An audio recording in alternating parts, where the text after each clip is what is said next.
Grim bloke. Yeah.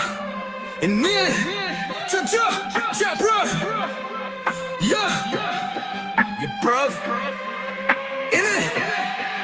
Grim bloke. Let me tell you about this one time. I went through a porthole and snuck into the North Pole and got picked up in a Hyperborean DeLorean.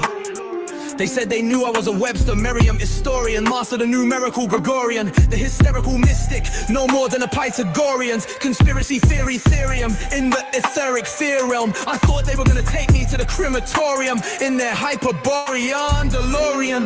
Tested me on my Sumerian, Shakespearean. Knew I was a numerical vegetarian, Aquarian. That I knew about the Tartarians, barbarians, Mars radium, aliens. Salt of the earth, solution Selenian. Spent the night in a Hyperborean chamber. I looked around and thought, bruv, who hired the painter? Hyperborean memoriam, auditorium, all cause I got picked up in the Hyperborean DeLorean. Introducing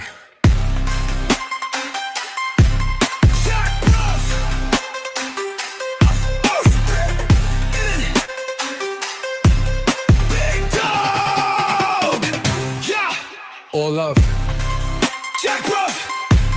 Yeah. Everybody. Invisible diamond minerals, crystalline and swimming pools, interdimensional realms of scrapping Catherine, and Bahamas, Azores, Atlantis shores, mountains, temples, marble floors, seafloors, treasure and cities lost. Yeah, bruv, in it. Oh, sphinxes, pyramids and minotaurs, fruit grown in grove, luxuriant. In it. Inhabitants intelligent, closest seen to perfection. The whole experience, heaven to them, polar aurora, horizon beyond them. Flats and sky, lake of fire, core and flora, but bright comets, tornadoes, turbulence, not prohibition, more. Not forbidden, thought expansive, places massive. In it, yeah, bruv. In it, oh. Welcome back, everybody. Best night of the week. Can you guys hear me okay? Yeah. Telling stories in the Hyperborean DeLorean. Grim bloke. Jack bruv. In it.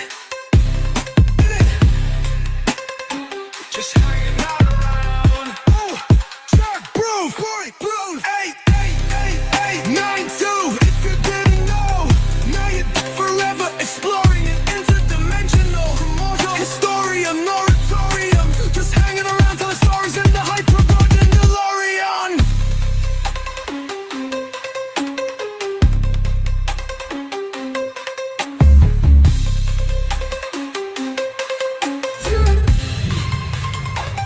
Just hanging around. Jack bruv. Grim bloke. 8892. If you didn't know, forever exploring the interdimensional, primordial, historian, moratorium. Just hanging around telling stories in the Hyperborean DeLorean.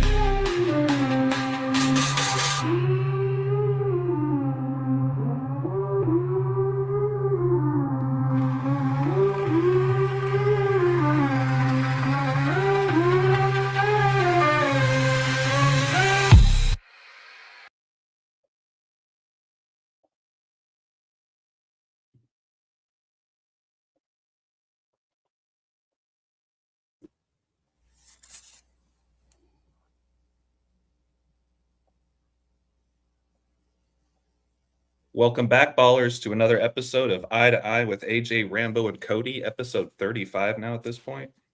How time flies. Got a few thumbs up in the chat. Thank you guys for confirming the mic check. Let's dive right into it. Rambo, Cody, can you guys hear me okay? I can hear you fine. Yep, Awesome. can hear you. Beautiful. Yeah, we're going to dive right into it. Apologies for the late start, everybody. My name is AJ, Balll Don't Lie, 3 L's in Ball. You guys can find the majority of my work on Instagram and YouTube, where we're broadcasting tonight's show. I also have a Patreon page for anybody that's interested in the homework before game time. And yeah, just with regards to sports leans and things like that. Kodi, why don't you take it from here, if you wouldn't mind just giving a little background about yourself and where they can find you.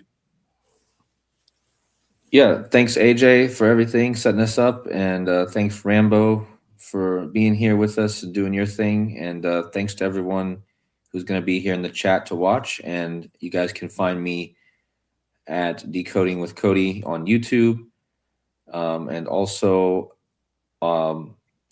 support me at buymeacoffee.com/decoding with Kodi.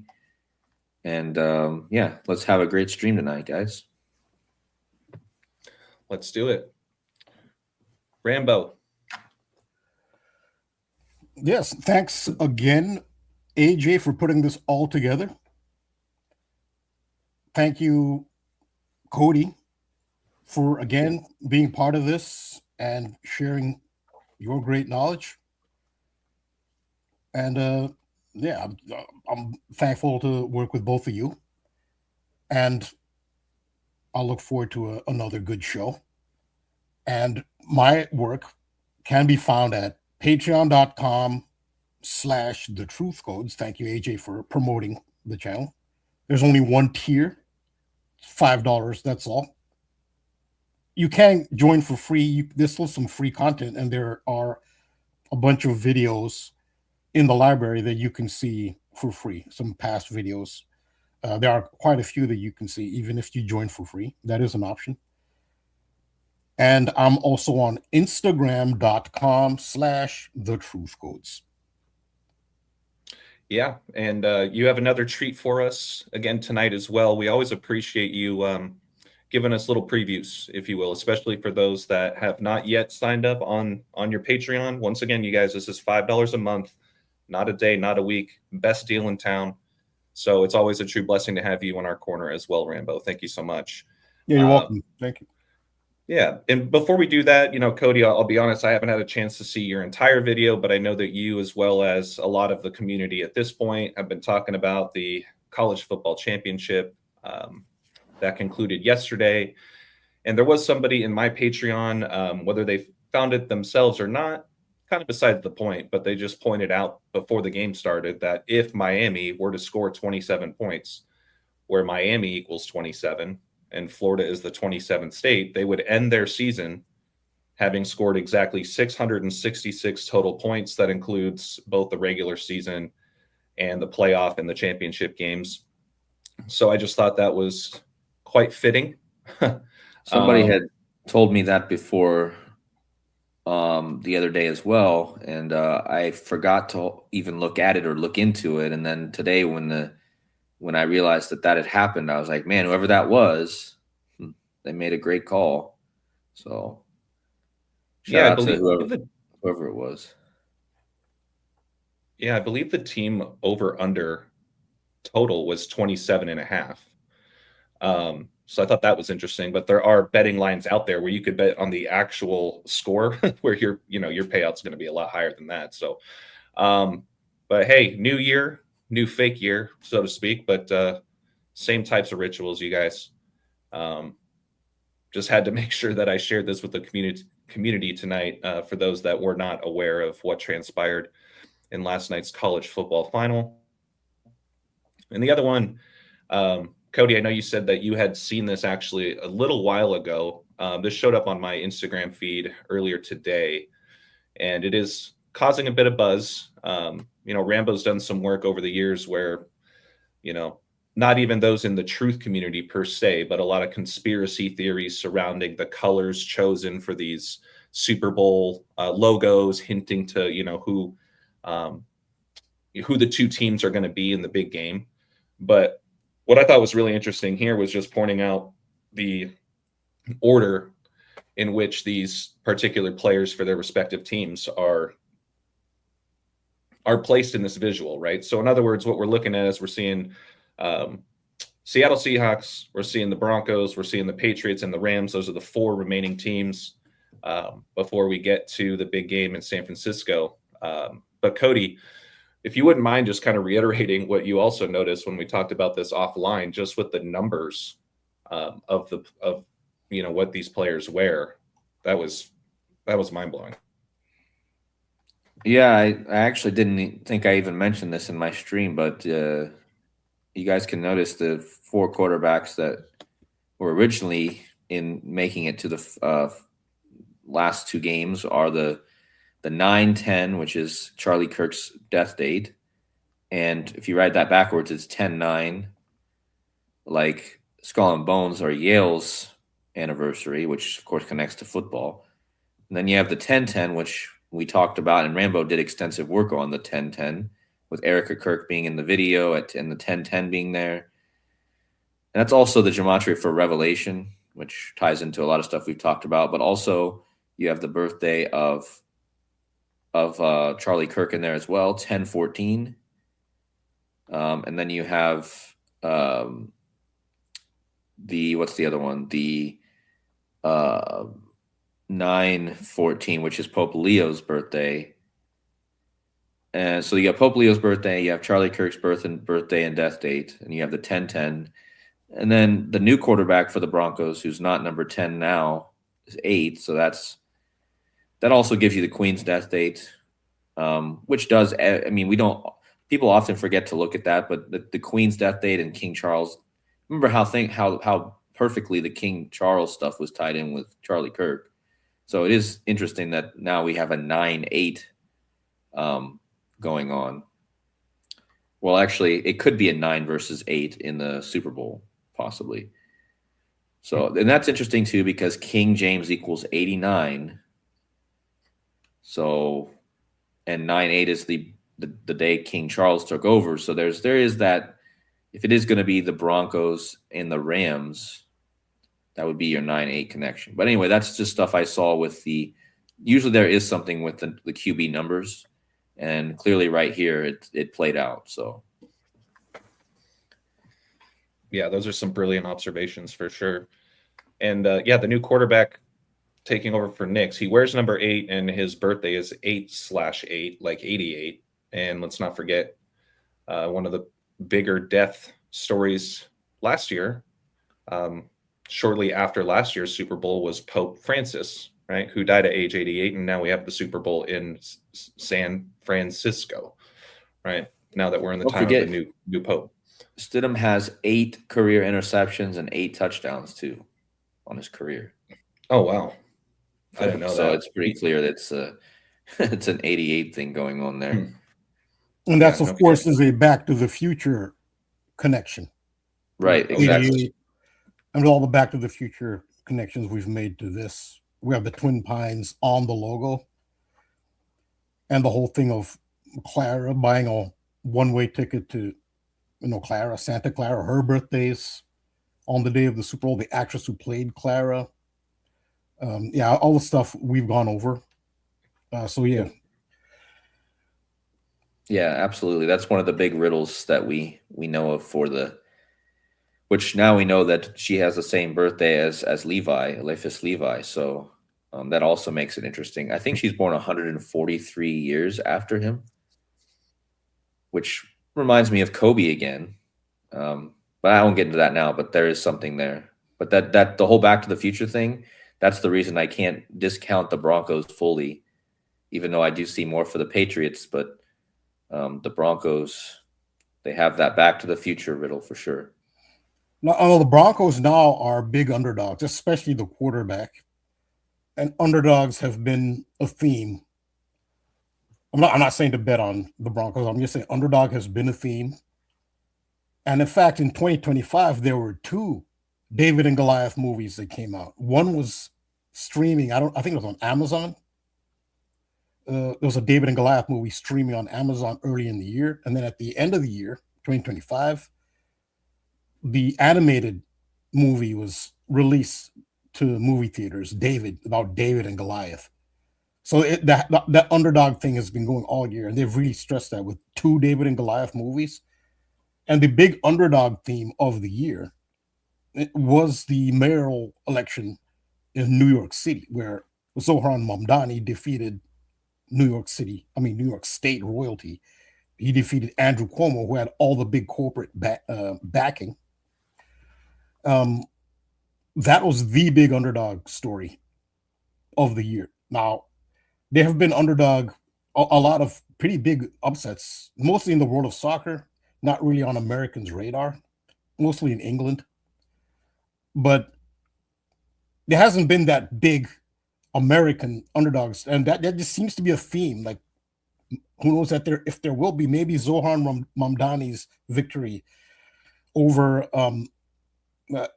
Andrew Cuomo maybe that's it. Maybe because the whole David and Goliath, they are really stressing it. Not one but two David and Goliath movies came out in 2025, but there's yet to be. There actually was one in women's soccer. It was Gotham FC. That's from New York City. They're called the Bats. That's their nickname. They were an underdog victory in the women's soccer title in the American Women's Soccer League. There were only 8 teams make the playoff. They were the 8th seed, and they just ran the table through they knocked off 8 seeds. So you play number one seed in the first round. They knocked them off. Then they ended up winning the final game against the number 2 seed. So, I mean, women's soccer is not the biggest sport publicity-wise, but that's a pretty big upset story. Upsets have been in the air. I'm not saying bet the Broncos, but with underdogs, which we've talked about all year, now the Denver Broncos, and especially that backup quarterback, are an underdog. And if they were to pull off some kind of victory, and it's been done in the past, so the comparison they're making, I guess the Denver Broncos are, just to give hope, is Jeff Hostetler with the New York Giants when Phil Simms was the starting quarterback. He got injured right near the end of the regular season, and the Giants thought it was over for them. So the backup quarterback, Jeff Hostetler, had to take him. He took him through the playoffs to the Super Bowl, and he won the Super Bowl. That was that famous Super Bowl, or is it 1989, I think, where the Giants played the Buffalo Bills, and it came down to that infamous field goal for the Buffalo Bills where Scott Norwood was wide right. That was won by the backup quarterback. The backup quarterback took the New York Giants through the playoffs. And that's the example that the Broncos are using for inspiration to say it's not impossible. That reminds me too, like, I mean, the Patriots have kind of had their own underdog narratives in several years past. I mean, going back to when Tom Brady won his first Super Bowl, I don't think Drew Bledsoe got injured in the playoffs against the Jets, but it was sometime during the season, and then you had to bring Tom Brady off the bench. I don't know enough to know whether or not they were favorites in that particular Super Bowl, but with what you were just mentioning about a backup quarterback, you know, sure enough, Tom Brady becomes Tom Brady. But the other one I think of is when the Giants, Eli Manning and the Giants, with that helmet catch, upsetting the undefeated Patriots. That was a long time ago now. But yeah, I mean, you can't axe out the Broncos yet. I mean, you know, there's a reason why they're underdogs now. I mean, you lose your starting quarterback before the Final Four. Think about it too. I've been talking the last weeks about Sirius being now associated with the white horse, and now we have the underdog becoming the white horse, and the guy who's leading is born on the Lion's Gate, which is all about Sirius. Oh yeah. So, and isn't the Lions Gate open on August 8th? Right. Yeah, that's 8/8. That's about Sirius. So the new quarterback, not only is he the underdog on the white horse team, which is Sirius both ways. Now you have his birthday's on the perfect date. I mean, not necessarily the perfect day, but that does tie to Sirius. And then, yeah, so that's something kind of proves more of the white horse thing with Sirius, actually. Yeah, that's a good point. Open Up also mentioned Nick Foles. I remember that. Nick Foles and the Eagles. And that was against the Patriots too, right? Yeah, They'd be, I believe. yeah. But yeah, anyways, that's kind of what I had to kick off the show. I know a lot of people, buzzing nowadays since we're getting pretty close to the Super Bowl and we just had the college football championship. So without further ado, Rambo, I'll pass things off to you, my friend. Yes, thanks. Well, last week I released a video. It was titled I-35. I-35 is a double entendre. Interstate 35 is I-35, but also EYE 35. And that was the focus of that video, was explaining why Minnesota, predominantly Minneapolis, is such a center for major events, like big events. George Ford is the obvious one, and now Minnesota is the focus of a major event as well. And I talked about other things that have happened in Minneapolis, such as the collapse of the bridge over the Mississippi. And that was the I-35. It was the top of the I-35 where that bridge collapsed. That was in 2007. It collapsed at rush hour as well. And there's the collapse of the former home of the Minnesota Vikings, which is the Hubert Humphrey Metrodome. The dome didn't collapse, but the roof collapsed on a Sunday, on the day that the Vikings were supposed to actually host an NFL game. That roof just caved in, and that video is surreal. And in my video, I basically explained why Minneapolis is, and Minnesota in general, is the center of so many rituals. And in a nutshell, it's the twin symbolism. And I go over why the twin symbolism is ubiquitous in esoteric terms, just across the board. We talk about the Vatican at St. Peter's Square, St. Peter's Basilica, where there's the sculptures of twin peacocks flanking a giant pine cone. And what's the pine cone? It's the pineal gland of the human brain.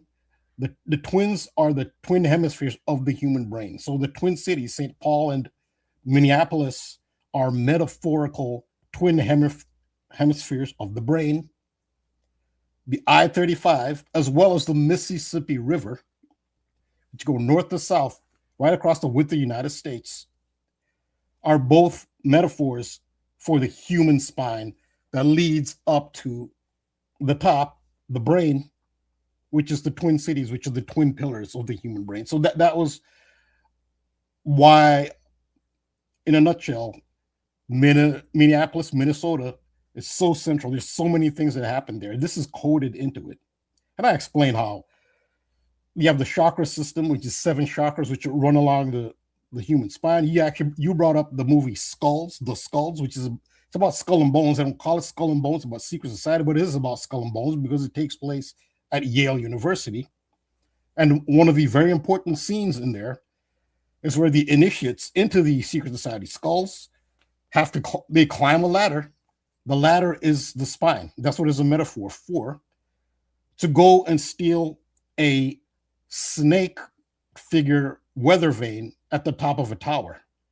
The snake is the Kundalini energy that's coiled metaphorically at the base of the human spine and has to be released. And it curves, in a snake-like action metaphor, until it goes through all 7 chakras until it reaches the 7th chakra, which is the crown chakra at the top of the head. So the initiates into the skulls climbing the ladder and grabbing the snake. That's Kundalini energy up the ladder. So that metaphor is quite prevalent. So this is part 2. I'm really thankful to all the patrons. It got a tremendous response. This is one of the best responses I've got to any video. That was part 1. Well, part 2 will be out. It should be out tomorrow. And this is just this is an excerpt, a 5-minute excerpt from part 2, which is 25 minutes.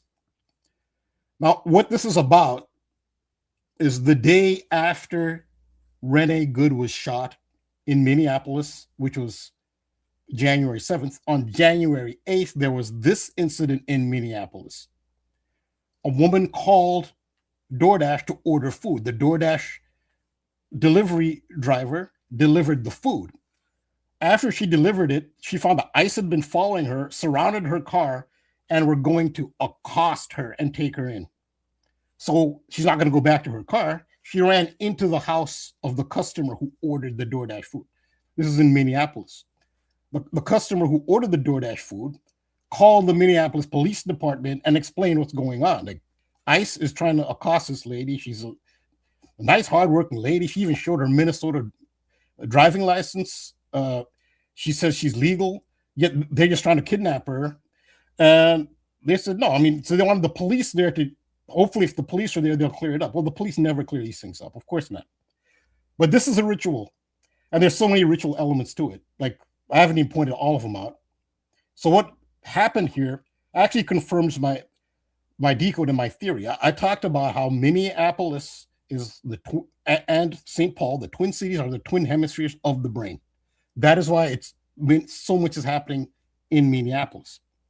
And I explained the pineal gland, which is in between the twin hemispheres of the brain. And a year after George Floyd got shot, Daunte Wright got shot in a suburb of Minneapolis. Daunte Wright was shot in a very similar manner to which Renee Good was shot at the wheel of a car and then shot from the side. It's very similar. That was in 2021, the year after George Floyd got shot. The reason Daunte Wright was initially pulled over by the Minneapolis police is because he had air freshener. The Little Tree air freshener is the pine tree shaped air freshener, which is just the most popular brand of car air freshener, which they say was blocking his windshield mirror. That's a law that's never enforced.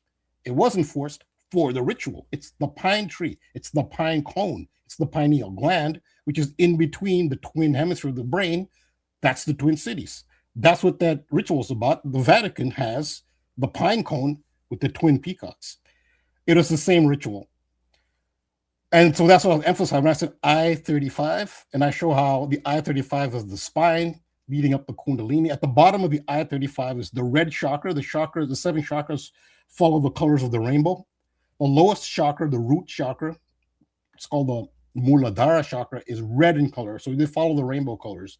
The upper 2 chakras, the highest ones, which is the third eye and the crown, are shades of purple, indigo and violet. That's why Minnesota Vikings wear purple. The Lakers used to be from Minneapolis. They wear purple. Prince, the most famous person from Minneapolis, he associated with purple. That's because Minneapolis is at the top of the chakra system. The twin hemispheres of the brain, there's the third eye and the crown. This was confirmed in this ritual. So I'll show you the ritual. I'll show you the excerpt. So 5-minute excerpt from a 25-minute video that will come out tomorrow. The woman in her home who was providing refuge for the delivery driver was distraught, empathetic, and also there is some swearing here. I'll say because people don't hear any swearing usually from my end. There is some pretty strong swearing here, but it makes for a pretty interesting ritual. Did not want to remove her from the residence and into the hands of ICE, but she initially decided to do so and implores, regrettably, the delivery woman to leave the house, as much as he hates to do it. Ma'am, I'm so sorry. I don't want to do this. Come on. Oh my God.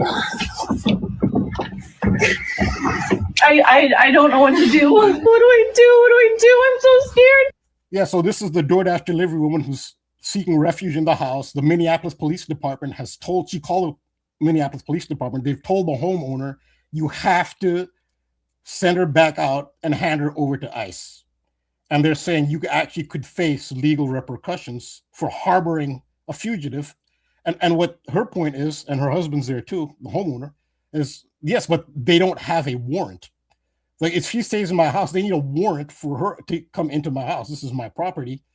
And the Minneapolis Police Department is saying, yeah, but you got to hand her over anyway. And initially the homeowner just agrees, well, okay, if that's what the police say, because she has the police on the phone. police saying give her over to ICE. ICE is surrounding the house. They're at the front door.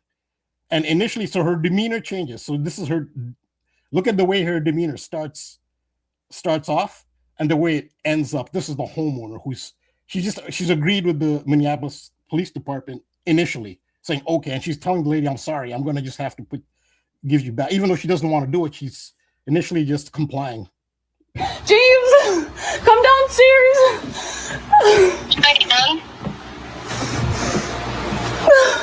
What? Why do you make it work? We don't want to deal with nothing with you. Do you have your ID? But wait for a very significant symbol to appear. Significance understood especially by this Codebreaker community audience. The eye.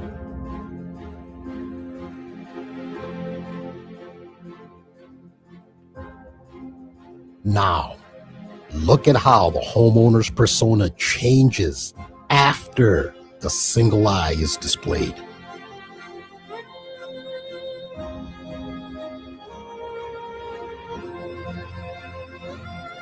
I will not shoot anybody. You did yesterday. And you had your hand on your gun this whole time you've been here, You had dude. your hand on your gun the entire time. Talk followers that I have. I just fucking 11,000 followers I have on fucking TikTok. You guys aren't wanted Get the here. fuck off my yard until you have a judge's signature. Off my property. She then refuses the orders that the police are giving her over the phone, confronts the ICE agents, and defiantly establishes her home as a refuge for the frightened delivery driver. This change happened after the eye appeared. This is a ritual opening of the third eye.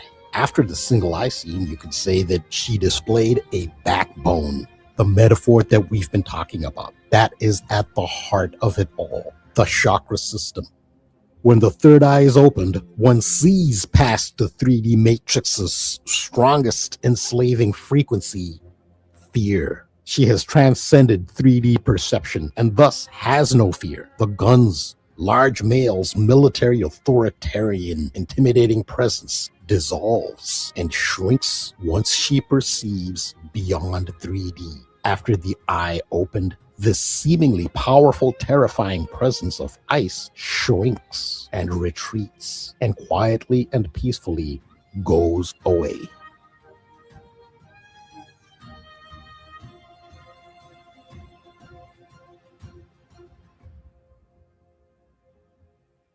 No, I don't give ICE permission to be on my fucking yard. Get out! Until you guys have a warrant signed, get off my fucking property now! Now!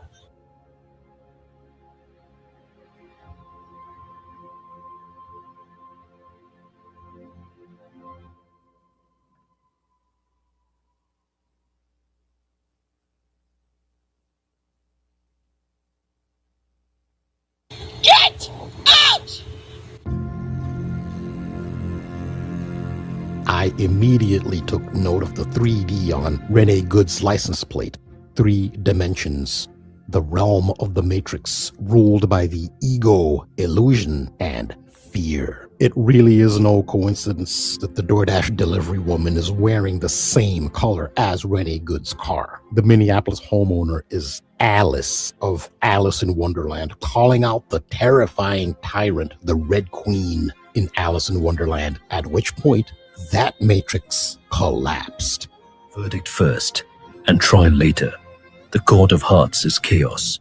No evidence, just louder voices. But then Alice grows, body and mind. She speaks, quiet but firm. Stuff and nonsense. She questions authority and demands evidence and fairness. The Queen shouts, "Off with her head." Alice holds her gaze. "You're nothing but a pack of cards." In a breath, the bluff collapses. Like a house of cards. And Alice wakes up. This is why it had to be a female homeowner at the center of the episode. Her husband was present in the house, but she is Alice.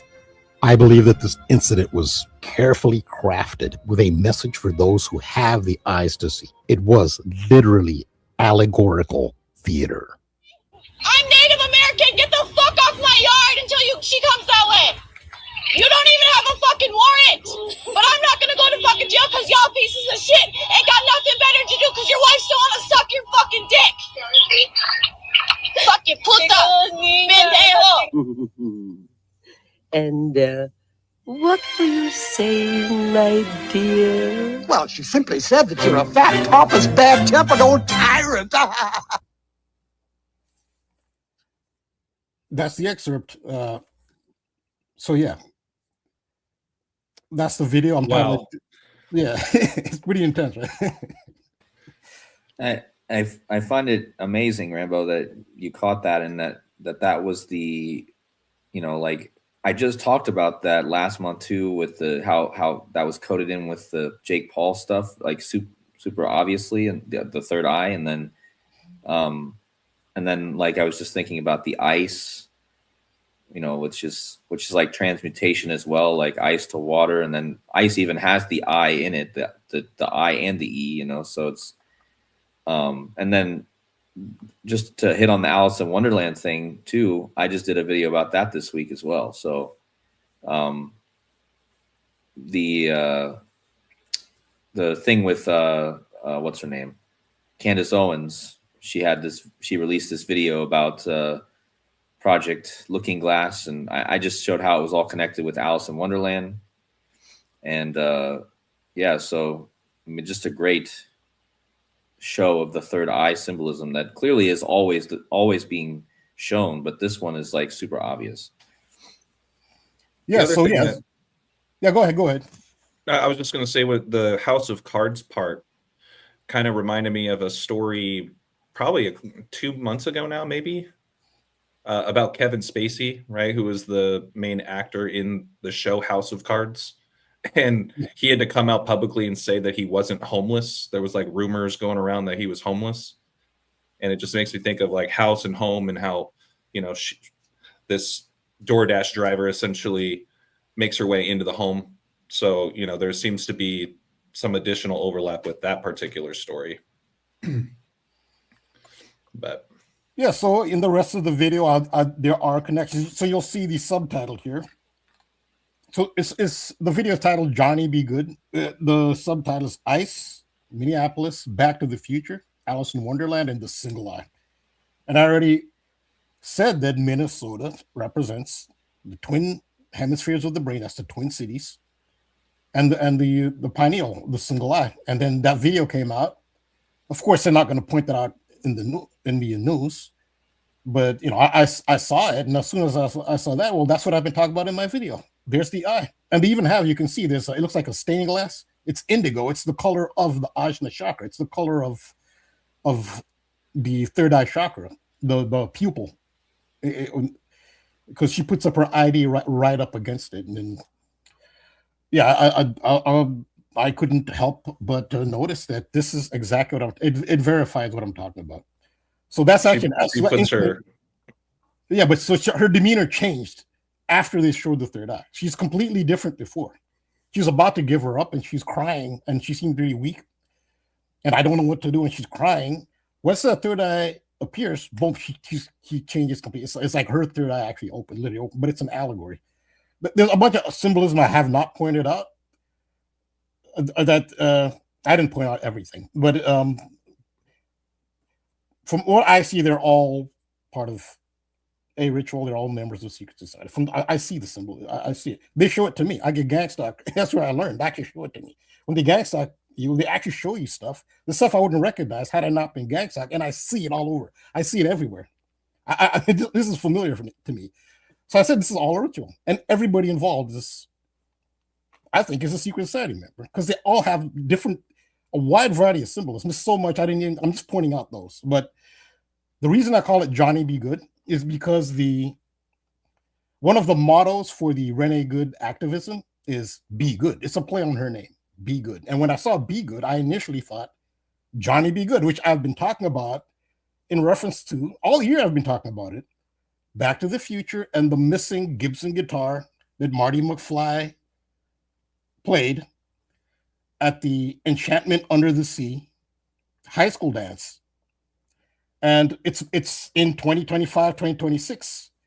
It's back in the news because Gibson has done this big promo with Back to the Future saying that that guitar went missing in 1985 and they can't find it.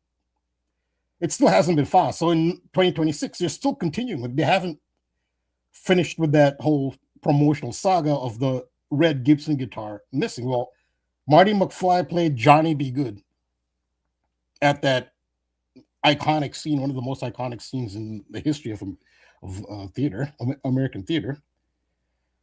And so that's that Back to the Future.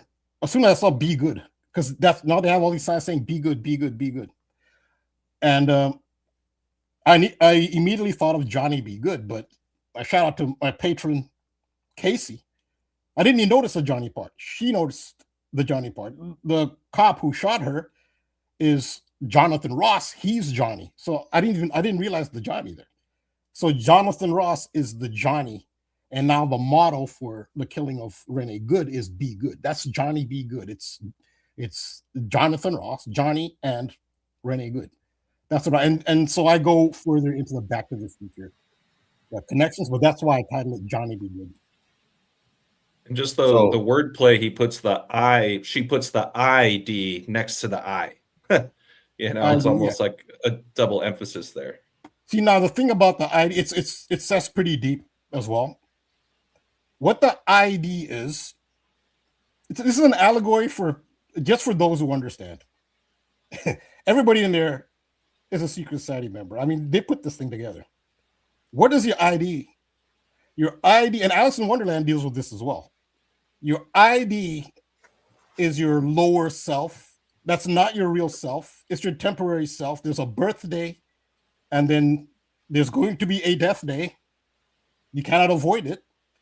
But that's the death of your, whatever that persona is on your ID. So that's actually when she puts the ID next to the I, up against the window, the door panel, and to show the ICE agent, what she's showing him is her lower self. That's not her real self. That's the persona. Her real self is the eternal spirit. It's eternal. Her real self doesn't have a birthday. So Alice in Wonderland deals with that. So in Alice in Wonderland, the Mad Hatter is celebrating his unbirthday.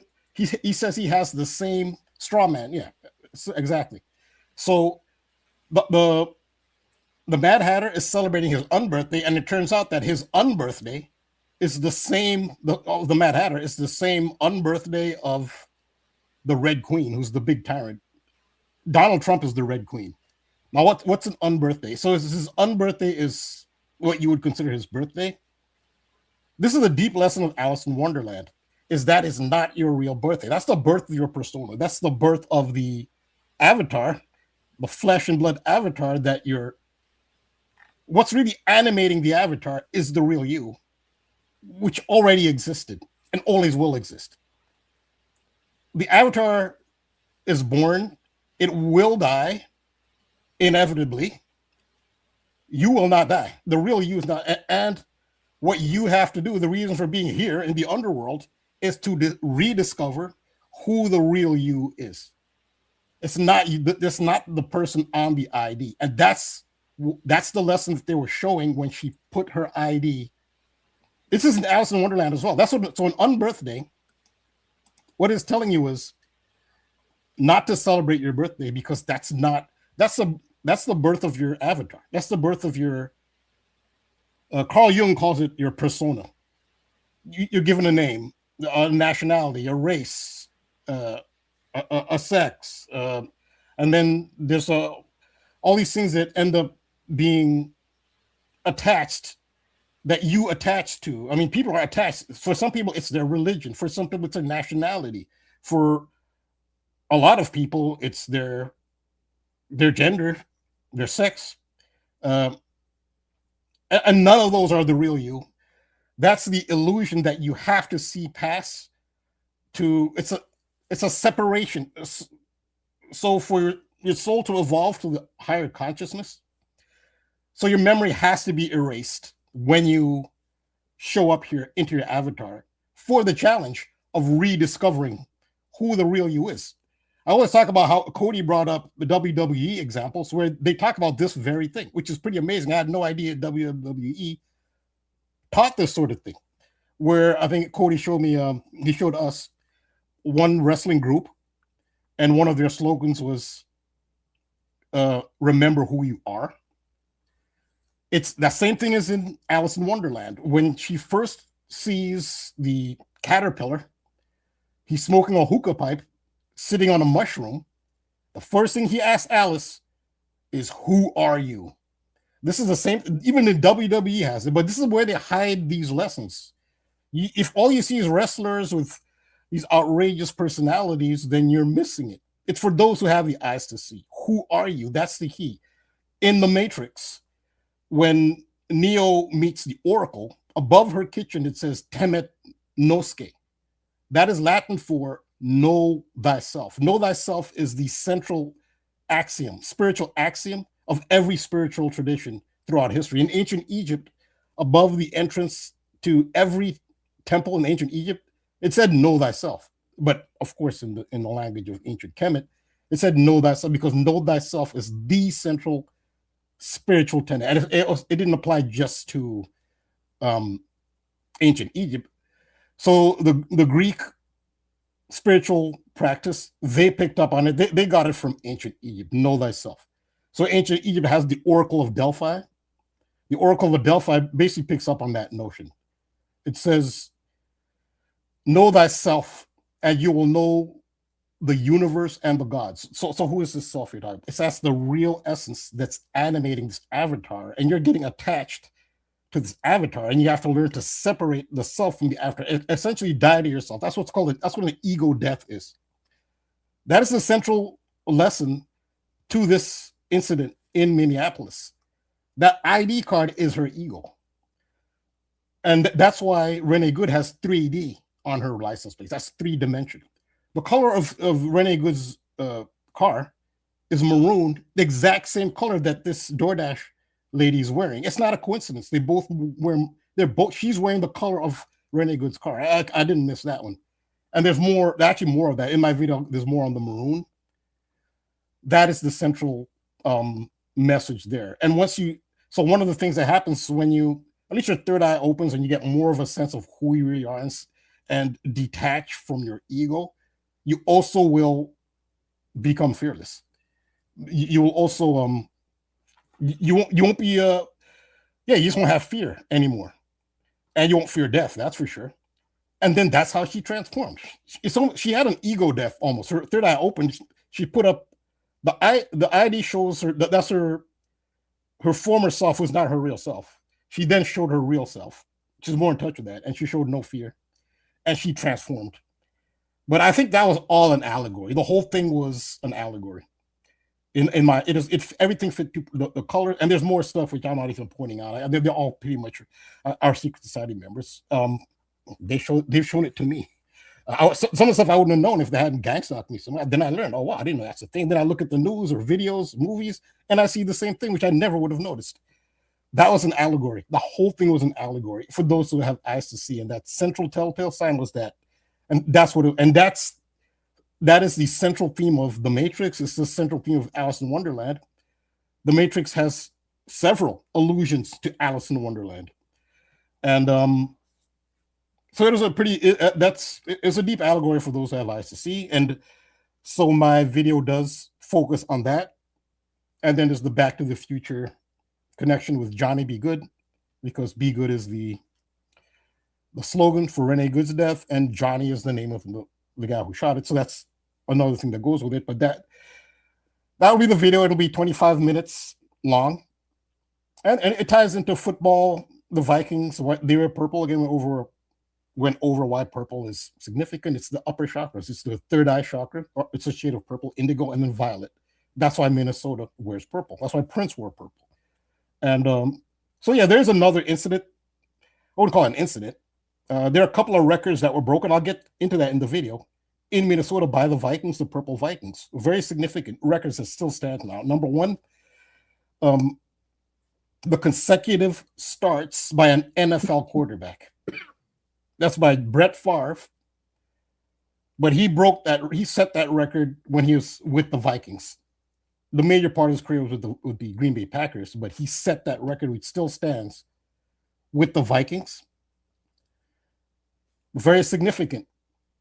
When Brett Favre's record came to an end, when he finally missed a game, he has a record for consecutive starts by an NFL quarterback. When that record ended, when he finally was injured and said he couldn't go, the first game that he couldn't play at the end of his streak was that game scheduled when the roof of the Metrodome collapsed. That is no coincidence. The other record set in Minneapolis in the Metrodome was the NFL rushing record in a game. That was set by Adrian Peterson, who was a rookie at the time, against the San Diego Chargers. And I go into why they picked the Chargers. There's a reason they picked the Chargers for that, esoterically. Adrian Peterson in Minneapolis, Minnesota, again, in the purple, as a rookie, set the NFL single game rushing record. It's 296 yards in one game. It was amazing because he did most of it in the second half. He hardly had anything. He had like 45 yards in the first half or something. That was almost all in the second half.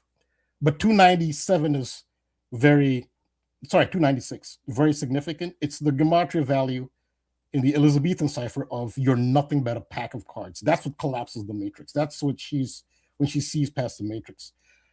So that's the equivalent of what the lady, after her third eye opened, after she did the equivalent of Alice saying "you're nothing but a pack of cards," and they all left. They didn't even try to accost the DoorDash lady. They all walked away, and it's very dramatic. Like I could tell it was theater. I mean, the agent puts his head down and quietly walks to his car with his head down. That was drama, but that's what Alice in Wonderland. That was the Alice was put on trial by the Red Queen and the sham court, and that's what it was. That was Alice calling out the Red Queen, and then the whole system just collapsed. And that's exactly what that was. And then they all got in their cars and just slowly drove away. And it is very significant that we're in a period where you're seeing more and more women in prominent positions. That was very key. So when that happened, neighbors came over and started filming. Every single one of them was a female. So there's a big female, which I've talked about at length, a significant part of this having to do with females. But so when Alice says "you're nothing but a pack of cards," "you're nothing but a pack of cards" sums to 296 in the Elizabethan, which is Adrian Peterson's yard record. Alice in Wonderland in the regular gematria, in the reverse ordinal, is also 296, which is, so it all ties into Minneapolis. So the rest of the video, 25 minutes, it should be out tomorrow because I got 10 more minutes, and editing does take a long time. 10 minutes of editing actually is a lot. It doesn't sound like that's a lot of several hours of edit. That's like, I don't know, 4 or 5 hours seriously for 10 minutes. I got a lot of clips. I got clips from The Matrix. I've got clips from Alice in Wonderland, other clips. I got some NFL clips. So yeah, that should be out tomorrow. It'll be a 25-minute video. And again, I got a great response to part one. I appreciate the great response. And we appreciate you and all the hard work you put in and just the brilliant way that you present your information. It's always incredible. And I'm very much looking forward to seeing the full video tomorrow on your Patreon. Once again, you guys, patreon.com/thetruthcodes, only $5 a month. Give them a shot. I promise you will not regret it. And Cody, I did see that you requested to share your screen. Just the last final thought I wanted to add in with Rambo's brilliant, additions about the whole ID next to the eye at the door in that video, and kind of to the last thing you were just saying, Rambo, about the female male symbolism that we're seeing more and more of. It was also a DoorDash driver, right? And so there's like a double door kind of connection just in this story.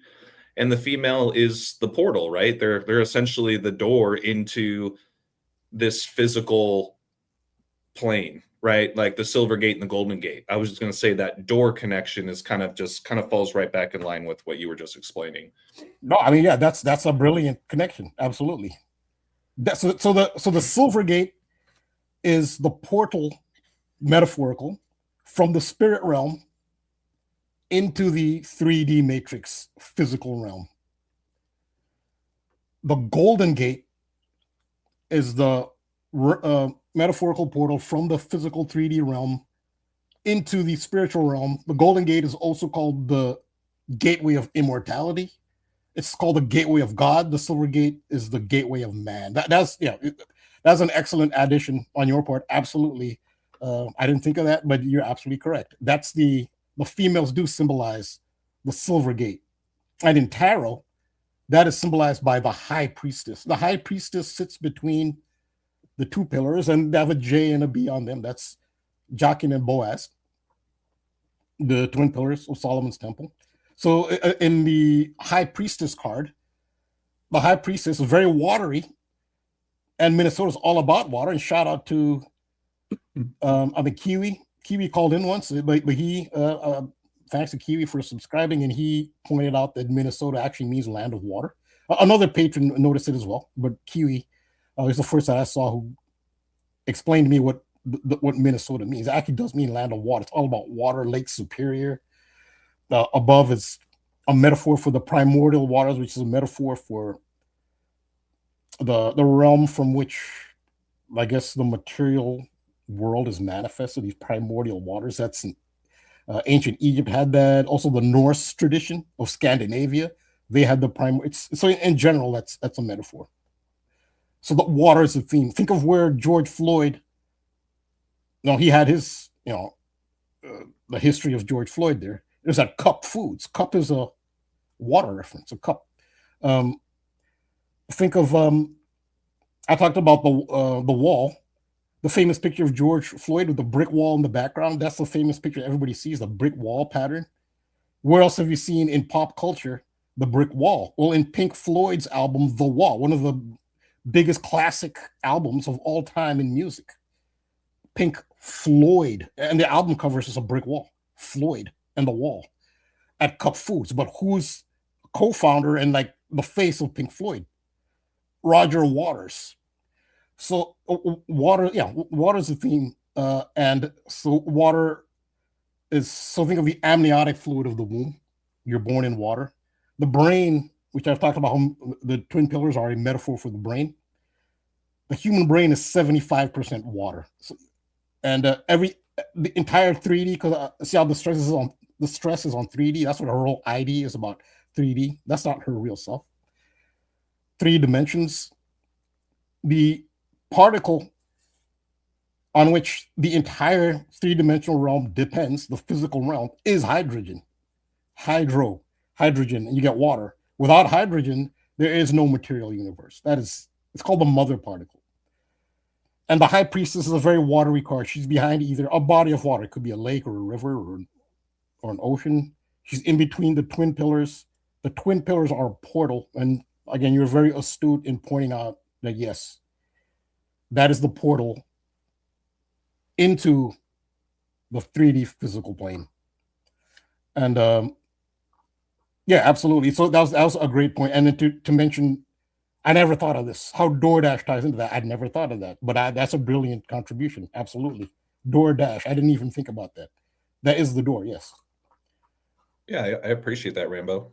No, that's brilliant. And so the way I see it is the Silver Gate is the I-35, Mississippi River bridge that collapsed in 2007, which is the same year in which Adrian Peterson set that record in the Metrodome, the NFL record, the same year as 2007. So the bridge collapsed earlier in the year in August, which I'll go into that in the video. And he broke the record in November. The way I see it is that bridge is the Silver Gate. The other bridge We know which one that is the Golden Gate. And in part one, I showed you how the two of them coordinate. So the official name of the bridge in Minneapolis, it has a number. I can't remember what the number is, but I just took that number and I looked from the day that the bridge collapsed, that number of days before, did anything significant happen? Because that number is the actual official name of the bridge. It's like 985 something. I can't remember. But if you take the actual title of the bridge in numbers, that amount of days before the bridge collapsed in Minneapolis, which is August 1st, 2007, the Golden Gate Bridge was in the news. It closed. So it closed for only the third time in its history. So that was a direct connection between the bridge in Minneapolis and the Golden Gate Bridge. And this all ties to your DoorDash comment. You're right on the money. That is the Silver Gate. So the bridge in Minneapolis, the Twin Pillars, the portal, is the Silver Gate with the water, Lake Superior, and the other one obviously has a name on it, the Golden Gate, because they actually match up with that number, which I showed in part one. Silver Gate, Golden Gate. It's Minneapolis, San Francisco. No, that was a great comment. DoorDash, I didn't even think of that, but yes, you were on the money on that one. Yeah, it seemed like that double door connection. DoorDash driver putting the ID up against the door where the eye is, right? Kind of. Yeah. So, hey, Codes, you out there? I know it's super late or early over where you're at. I see you've been doing a little coding on the back end, but yeah, what do you got for us, man? Anything else with regards to this latest story or Rambo's video? I know you have plenty that you can share today. There was somebody, one of the opening comments of tonight's streams. I might start saying this more. Are you coding me? Yeah, sorry, I was unmuted again, but yeah, that joke is from my stream earlier. I for some reason the last couple of weeks I've been saying "Are you kidding me?" a lot in my streams because, you know, when I get my thing, I just say whatever comes out. I really don't have I just get in my mode and then I say stuff, and that's just been coming out of my mouth organically like lately. And everyone in the stream was saying, well, I had some people critiquing me about that, saying it's annoying or you say that too much. And I was like, yeah, well, I've been saying it only the last couple of weeks. I didn't start doing. I've been doing that for ever. But people in the chat were joking about I should make a T-shirt of it. But then somebody said you should change it to "Are you coding me?" Yeah, so maybe you guys will see some T-shirts at some point out there with "Are you coding me?" The official Decoding with Cody T-shirt. But yeah, that's kind of the background of that. But I wanted to touch on some stuff, just what Rambo was talking at before I even get into anything other stuff that I want to talk about. It is interesting that you guys are talking about the ID. Well, third eye equals ID. 9-4, which is the letters ID. So I thought that was interesting. And actually, third eye equals 49 in the reduction cipher. So third eye has both gematria of the I and the D, which is the 9 and the 9 and the 4 is the I and the D, of course. So that's something interesting. And I've already mentioned before that Rambo's talked about the 5D, which love equals 5D. And Dr. Savage had mentioned in the chat a little while ago that the saying for the NFL this season is choose love. Now, remember, the NFL season started on 9-4, third eye, and it had the love code, the 528 code, and the 444 code, the love hertz frequency that I covered in the beginning of the year. So there's that connection. Don't forget the Golden Gate Bridge opened on 528 for vehicle traffic. And then the Vision founder, the guy who founded the Vision in WWE, which connects to Logan Paul because his brother, because that's Jake Paul's brother, Logan Paul, is in that group. Well, his birthday is May 28th, 528. So choose love, connected to the love frequency 528, which connects back to the beginning of the NFL season where they clearly connected this number. Well, check the another interesting thing where third eye equals 94, like the start of the NFL season, but the third eye has 2 words and 8 letters. That's the end of the NFL season. So is that a coincidence? I don't know, because that's the first day. Let me zoom in. I know it might be a little bit hard to see. Well, actually, I got to do it here. Hold on. You guys can see 9/4, the date of the start of the season, and it's 2 words and 8 letters, the end of the season. So I don't know if that's just a coincidence, but I think there is really something to this words and letters that make up the phrase, because I've seen that play out before, where something will be like 3 words and 22 letters or something like that, and it'll tie perfectly into the code. So again, that's just an observation I had that really seems like it's probably not a coincidence. Also, going back to the ICE stuff, somebody had mentioned in the chat earlier too, while you were talking, that Alice has the word ice in it. It ends with the word ice. So that's interesting. But Jim Ross, so when this thing happened in Minnesota, I talked about how it was tied to wrestling, AEW, which is not WWE, it's the other company based out of Jacksonville, Florida, owned by the Khan family. But anyway, that I did a live stream, and I had told you guys about how the Jonathan Good is a wrestler in WWE with the group the Death Riders. He got married to Renee Good. That became her name after he married her. And that same night, you had Jonathan Good fighting the guy from Minneapolis. And the announcer who returned that night was Jim Ross. And we found out in the stream that the guy, I didn't even know the shooter's name was Jonathan Ross yet. And I was connecting this to Jonathan Good and AEW. And then we found out Jim Ross made his return that night. He's the announcer, right? He used to announce for WWE. He's the one that's famous. Every old WWE clip that you hear, this is Jim Ross. Jim Ross is essentially in my opinion, the best voice of WWE or any wrestling of all time. He's the one that's always saying, by God, like he's the, but so look, check out this story that just happened.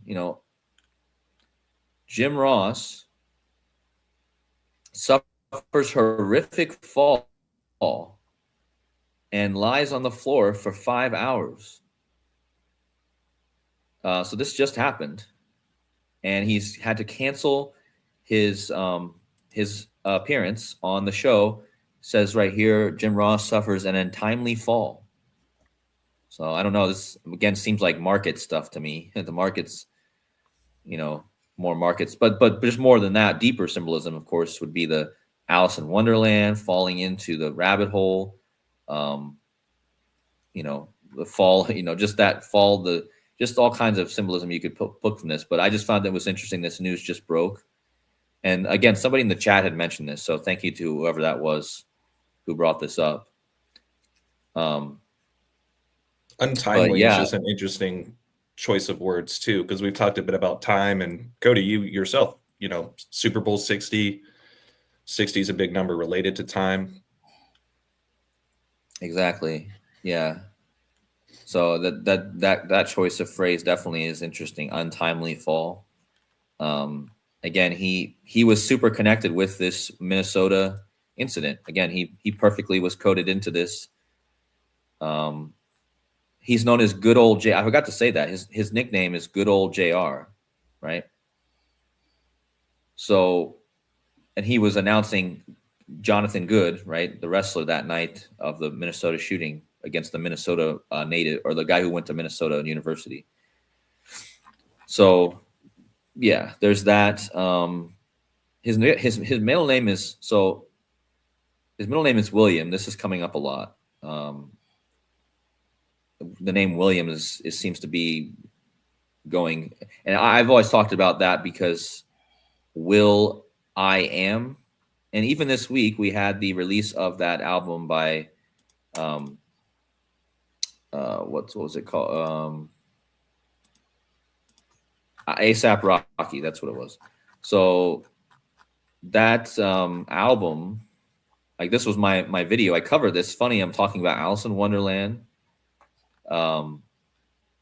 But he actually, the song that I covered, which is called The End on the album, it actually starts with Will I Am is singing.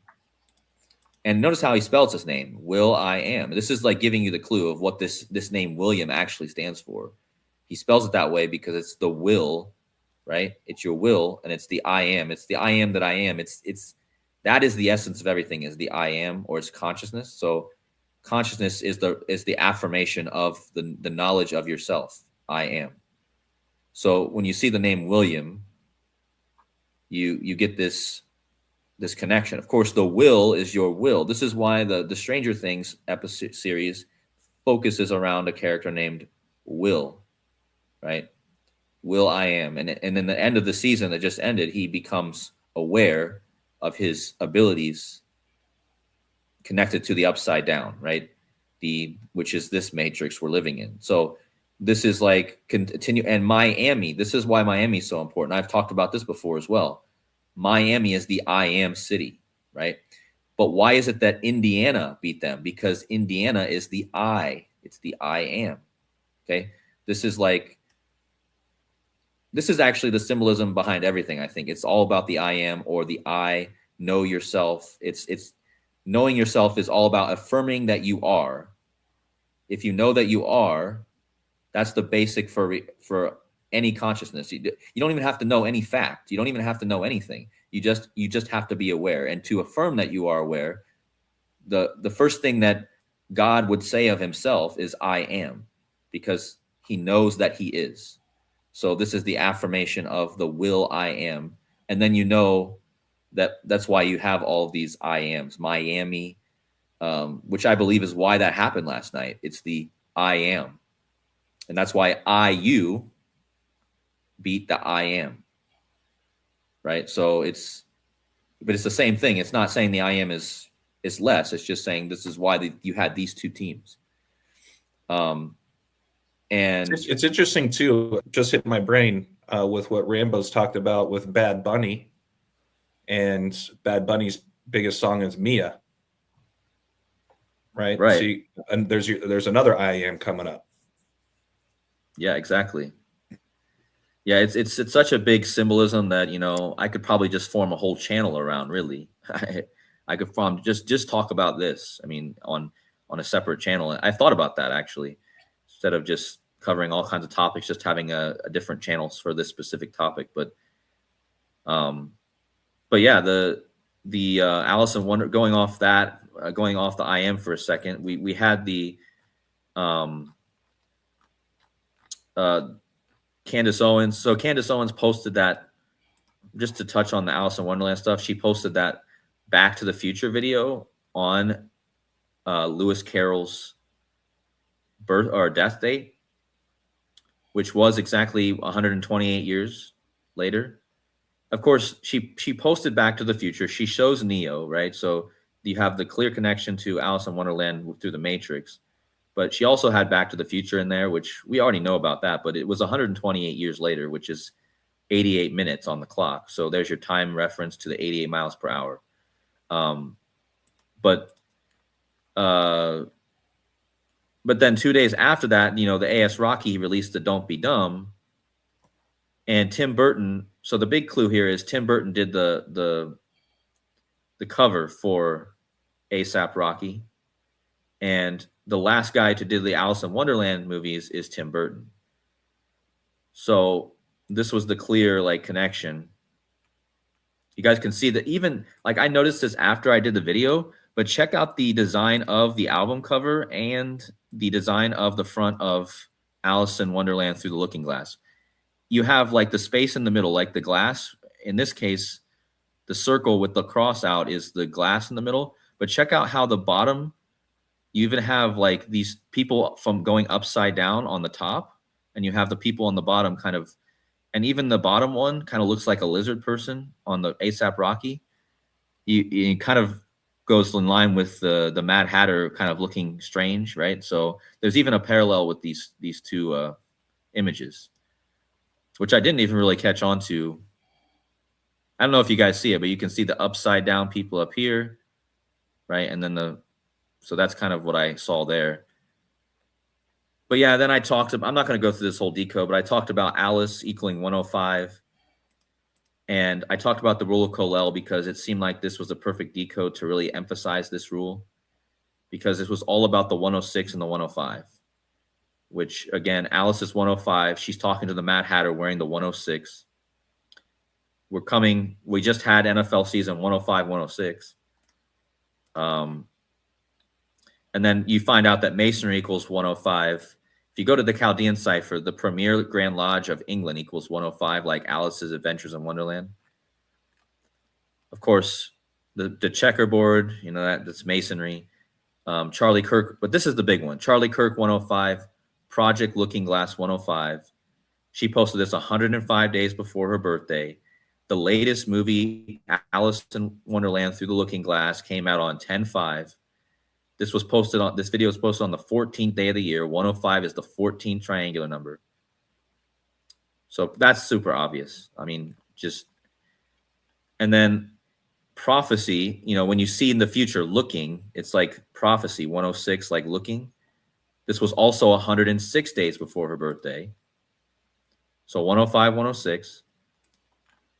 And A$AP Rocky, just 2 days later, posted his released his album 105 or 106 days after his birthday. So the same duration that Candace Owens had in connection to her birthday. So there's that. And even so, this is the big one. At the end of the song, the last song on the album, The End, you have a woman. So, and in connection to Alice again, Jessica Pratt singing the song. They changed the lyrics at the end from "This is the way the world ends" to "Look," like specifically using the word "look," which clued me into the fact that we're talking about through the looking glass. Look at the way the world ends equals 105, the last line in the song, which was the number I was talking about. And Jessica Pratt, the name of the woman, it even has a gematria connection because she equals looking glass in 2 ciphers. And this video was released on 1/4/1, which is the death date of Lewis Carroll and the release date of the video. It's also the gematria of the Premier Grand Lodge of England. But this is the big connection. 141 is the 106 composite number. How about that? When I saw that, I was like, are you kidding me? I was wondering why I was seeing all the 141s in connection to this. And then I found out it was connected perfectly to the number I was already talking about. And but this was the big one, and thank you to Dramatrinator, who separately pointed this out to me before I was even working on the A$AP Rocky decode. He pointed out that the Premier Grand Lodge of England was exactly 16100 days, like on the day after Candace Owens posted her video, which was one day before Rocky posted his album. And look how old Rocky was on the same day that on the Grand Lodge of London was. He was 1610 prime days, and the lodge was 16100 weeks and 1 day. So this is, again, the golden ratio spiraling down into the rabbit hole. I've talked about this already.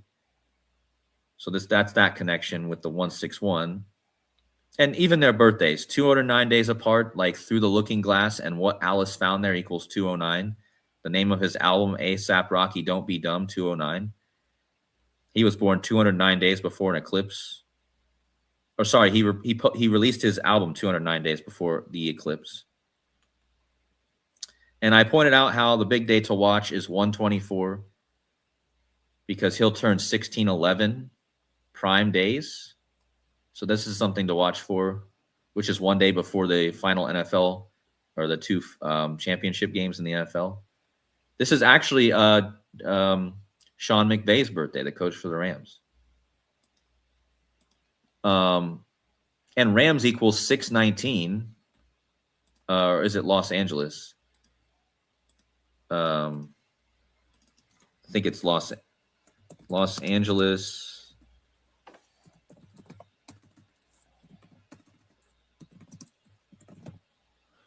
Yeah, so Los Angeles Rams equals 619. So this is your King James connection. King James born on 6/19. And again, McVeigh connecting to this 1611 King James code. His birthday is when ASAP Rocky will turn 1611. And even if this is what I want to show you guys earlier. Don't Be Dumb, the name of his album. Check what it equals.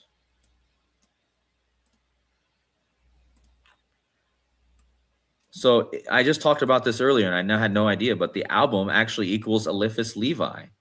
And I just told you. So for those of you in here, earlier, I haven't even talked about my Super Bowl decode, but in this chat, but I mentioned how the birthday, the Super Bowl. Let me just go to that slide so you guys can see. Again, Elvis Levi Stadium. The Patriots have the Flying Elvis logo. Levi's is an anagram of Elvis. The Super Bowl in 1989 was, and here's your 3D again. Like, here's your 3D again. Like, the Super Bowl in 1989 was the 49ers versus the Bengals. The 49ers won that game, but the halftime show was a magician named Elvis Presto. And the name of the show was Bebop Bamboozled in 3D, which equals 156 in Francis Bacon. That's the 9/11 connection. And that halftime show happens to equal this year's Super Bowl. So, but there's your 3D again. But Elvis will be 9/11 on the Super Bowl. 9 years and 1 month old. And this is the big one. Eliphas Levi, who wrote The History of Magic. I told you the Elvis impersonator in 1989 was a magician named Elvis Presto. Eliphas Levi will be at exactly 216 years old on the Super Bowl. Elvis Aaron Presley, 216. How about that? I mean, that's just mind-blowing. And I found this after I was putting all this Elvis stuff together. This Eliphas Levi thing I didn't even know about. And again, Elvis will be 9/11 on the Super Bowl. But yeah, 216, the Rams can go into the game if they win this coming week. They can go into the game with 666 wins. If they win the Super Bowl, they can have 667, like Eliphas Levi, which is also the gematria of Don't Be Dumb in the same cipher. And that's just a story I covered this week. And they both equal the same in standard. And it's very hard to get matches in the standard cipher. It's not like these other ciphers where you get a lot of the same numbers. It's not very common that you get a match in this cipher. So the fact that they equal each other and the Rams can get that win, if they do win, not saying it's going to happen. No one ever go 100% on anything, but it's very interesting. And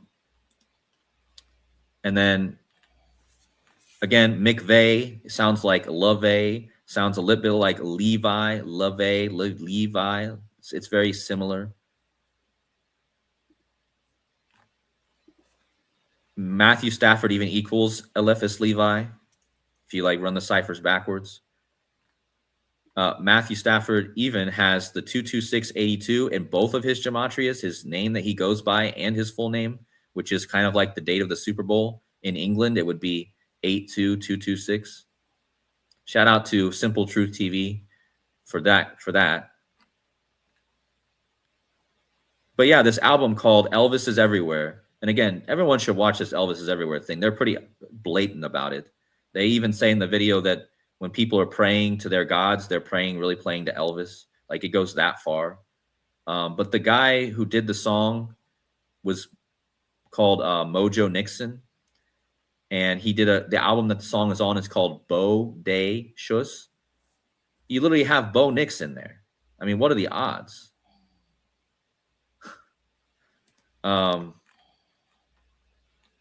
And then he talks about the only person that Elvis is not in is Michael J. Fox. So Michael J. Fox, the evil opposite of Elvis, the anti-Elvis. Anti-Elvis got no Elvis in him. That's Michael J. Fox has no Elvis in him. And Elvis is in Joan Rivers, but he's trying to get out.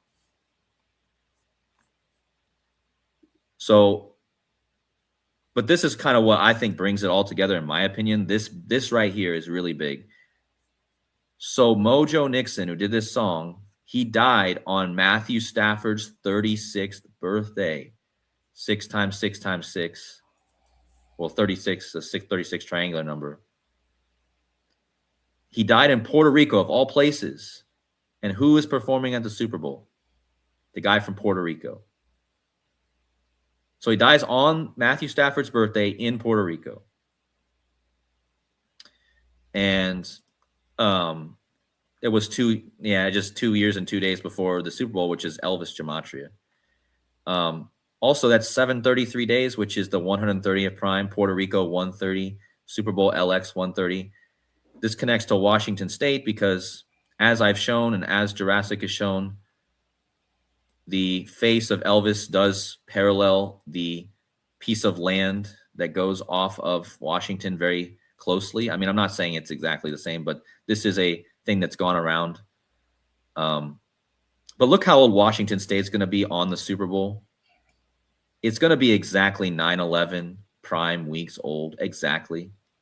And we just had Stranger Things pay tribute to Purple Rain. And so the big gematria of this is all these 130. So Purple Rain, 130, 140, right? Washington, like the state, 130, 140. Notice it has the 985 in there, which I've talked about this week a lot. But yeah, so Washington, 130, 140. The whole thing about Stranger Things is about the upside down, which equals 130, 140. Upside down equals third eye. So that's actually all ties together. It's all, it is really all tied together. But so I'm saying this because we just had the end of Stranger Things, which featured the upside down, which had the song Purple Rain being played. Prince, King, right? King County, Seattle, Washington, Elvis the King.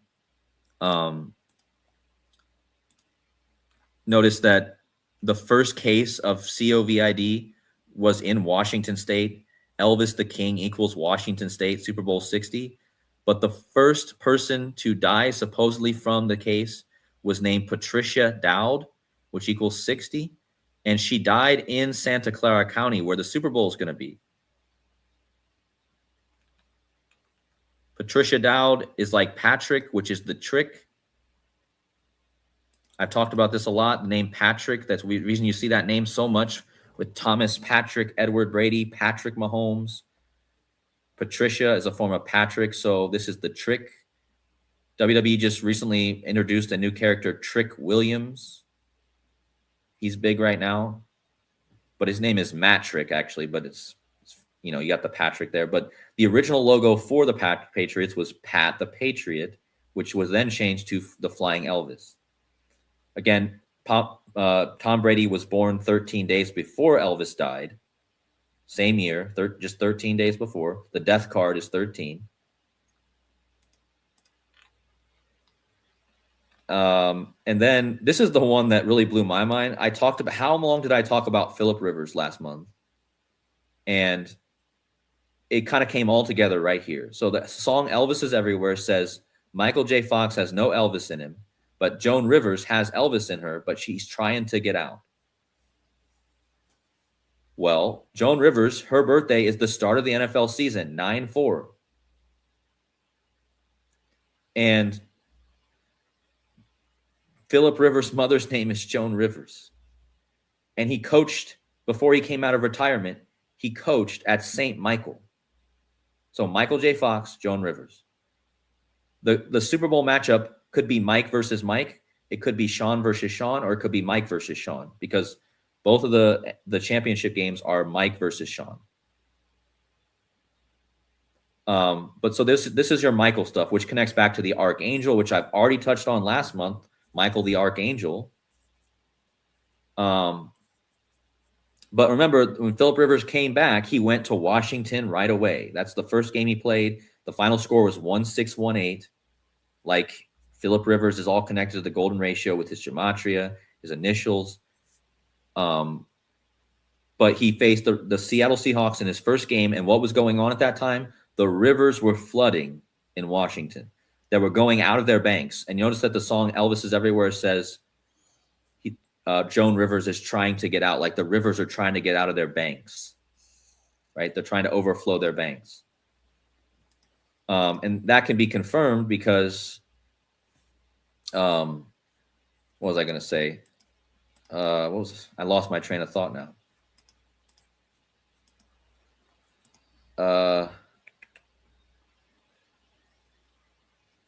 I completely lost my train of thought. Anyway, the rivers going out of the banks, that's kind of the point. Oh, and don't forget the name of the coach for the Seattle is Mike McDonald. And here's a graphic showing Joan Rivers' birthday being the start of the NFL season. And remember, I showed you Elvis.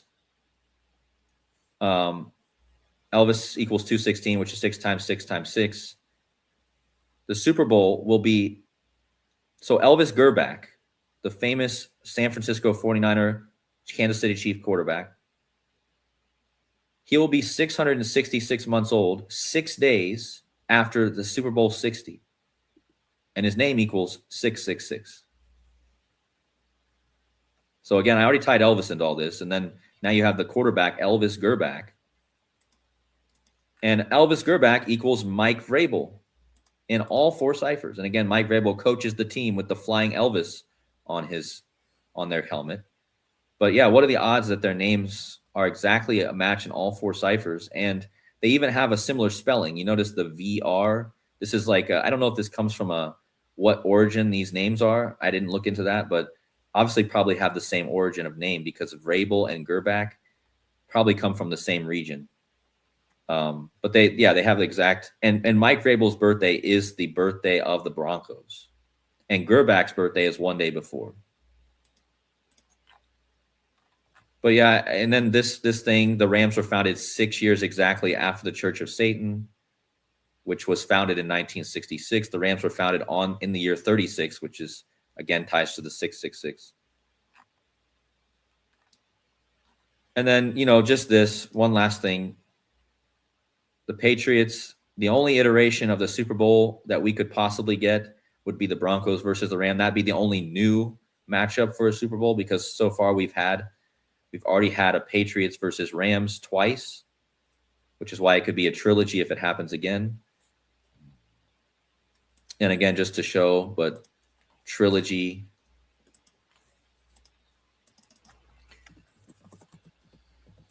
Trilogy equals 666 and 106.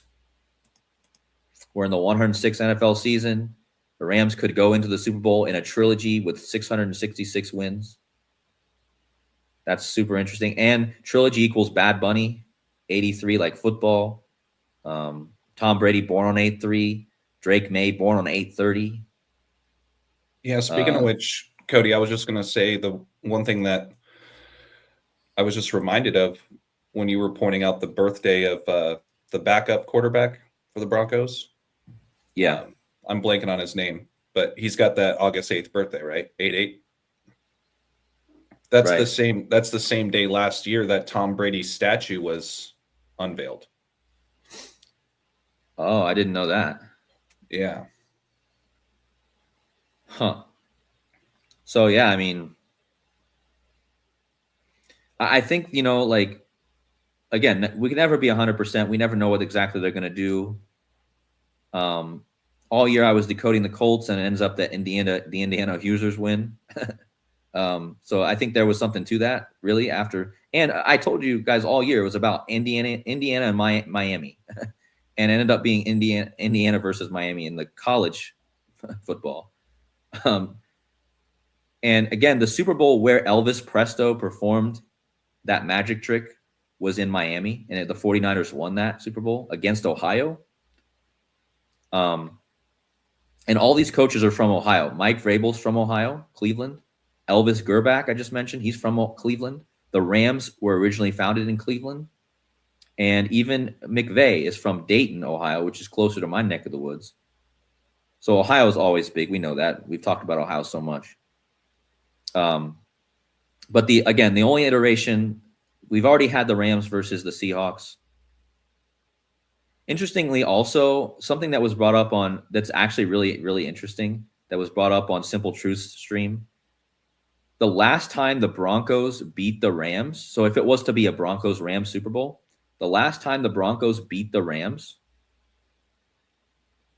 was exactly 281 months before the Super Bowl, and 281 is the 60th prime. And if you type in the words Broncos defeat Rams, this came from somebody in his chat, but I just think it's really interesting. Broncos defeat Rams equals 281. The last time the Broncos defeated the Rams was exactly 281 months. I don't know if it's weeks or months before the Super Bowl. And again, 281 is the 60th prime, like Super Bowl 60. And interestingly enough, that defeat, the last time the Broncos actually beat the Rams, was actually 10 days before Drake May was born. Or no, sorry, 10 days after Drake May was born. So that's really, really crazy to me. Like, you have this ability to have the Rams versus the Broncos, but it ties into Drake May too, because he wears number 10, and he was 10 days old the last time the Broncos beat the Rams. And of course, Bo Nix, who just went down, he wears number 10 for the Broncos. So that could be a clue for the Broncos and Rams Super Bowl. It really could. But again, I can't ever be 100%. But yeah, the whole thing with the Indiana Hoosiers becoming, well, if you just type in 160, this is like the big number. The Indiana Hoosiers became 16-0. And what are the odds, guys? Their first ever big season they ever have, they end up finishing 16-0. They scored 666 points in the whole season. And they happen to equal Los Angeles Rams. And if you take Matthew Stafford's first two names, they also equal 160. But look at Elvis Presto, 160. And again, that was the name of the Elvis performer. So is this a clue? I mean, is this a clue the Rams get their 666 win and go and play in the championship? I don't know. I mean, it seems pretty interesting. Assassination equals 160, so it could tie into Charlie Kirk as well. Assassination, I believe, equals 160 in the same cipher as Indian Hoosiers. And yeah, the last thing I really want to touch on, and I want us to all kind of think about, which I think is the most interesting riddle of this, is just the Mike versus Sean. Like, it's that thing is like so blatant, but so like, in a way, it's really funny to me, but there's something to it. Like I said, Michael J. Fox connection to the Elvis song. You have Mike McDonald versus Sean McVay, and Mike Vrabel versus Sean Payton. And if so, you can have a Mike versus Mike, a Sean versus Sean, or a Mike versus Sean again. And somebody in the comments wrote this comment. And when I screenshotted this, it had 1776 likes.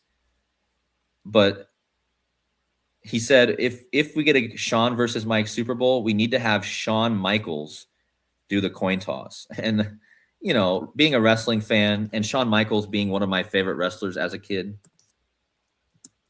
I think Shawn Michaels is one of the best wrestlers of all time. He made it the most realistic and interesting. So if we do get a Super Bowl of Shawn versus Mike, the Super Bowl will be 201 days after Shawn Michaels' birthday. Rams equals 201. If Matthew Stafford advances to the Super Bowl, it will be 201 weeks after he was drafted. Another shout out to Simple Truth TV for that one. But yeah, that's all I got. I was just going to add another Michael in there. Drake May's wife, her full name is Ann Michael May. Really? Yeah. Oh. Huh. I also, wow. Okay, so interesting. I also talked about the movie Magic Mike. Of course, Michael Jordan. This ties to Michael Jordan. His birthday is the horse year starting. Drake went to North Carolina just like Michael Jordan. Yeah. So Magic Mike, we talked about the Magic theme with Eliphas Levi's birthday being the Super Bowl. The Magic performer Elvis at the Super Bowl in 1989, which was also the snake year. The Kundalini, the snake energy going up. It's like magic, right? Unlocking that Kundalini energy. So Magic Mike was at like a stripper, right? They were strippers. Well, Shawn Michaels also had this vibe. He was his theme song was Sexy Boy, right? So yeah, and then San Francisco really known for the LGBTQ stuff. So yeah, I think there's something there. Drake has a brother named Luke. We were just talking about Luke not too long ago with Josh Jackson. Yeah. Playing Luke. And then Paul Walker playing Caleb Mandrake. Here's another Michael. Drake May went to Myers Park High School. Makes me think about Michael Myers. Yeah. Huh. I do also find it interesting that Shawn Michaels equals 216. And 135. So this 135 is the Golden Gate Bridge 135, Kobe Bean Bryant 135. This is actually a big number. So the fact that it equals 135, that connects to the Golden Gate Bridge and all that stuff. But yeah, Michael Myers, like you said, AJ, there's probably something to that too, because again, this is something, and don't forget, Stranger Things just ended, and the main character, the last thing that really happens in that show is Mike. He's telling a story to his friends about what happened to Eleven, because she supposedly dies, but he tells a story that makes it almost seem like she hasn't died. Instead, she escapes and goes off to this faraway land and hides. So that whole thing is revolving around the name Mike as well. Again, Philip Rivers, I already talked about, connecting to the Michael stuff. But it's all connected to Michael the Archangel. I think that's one of the biggest themes there.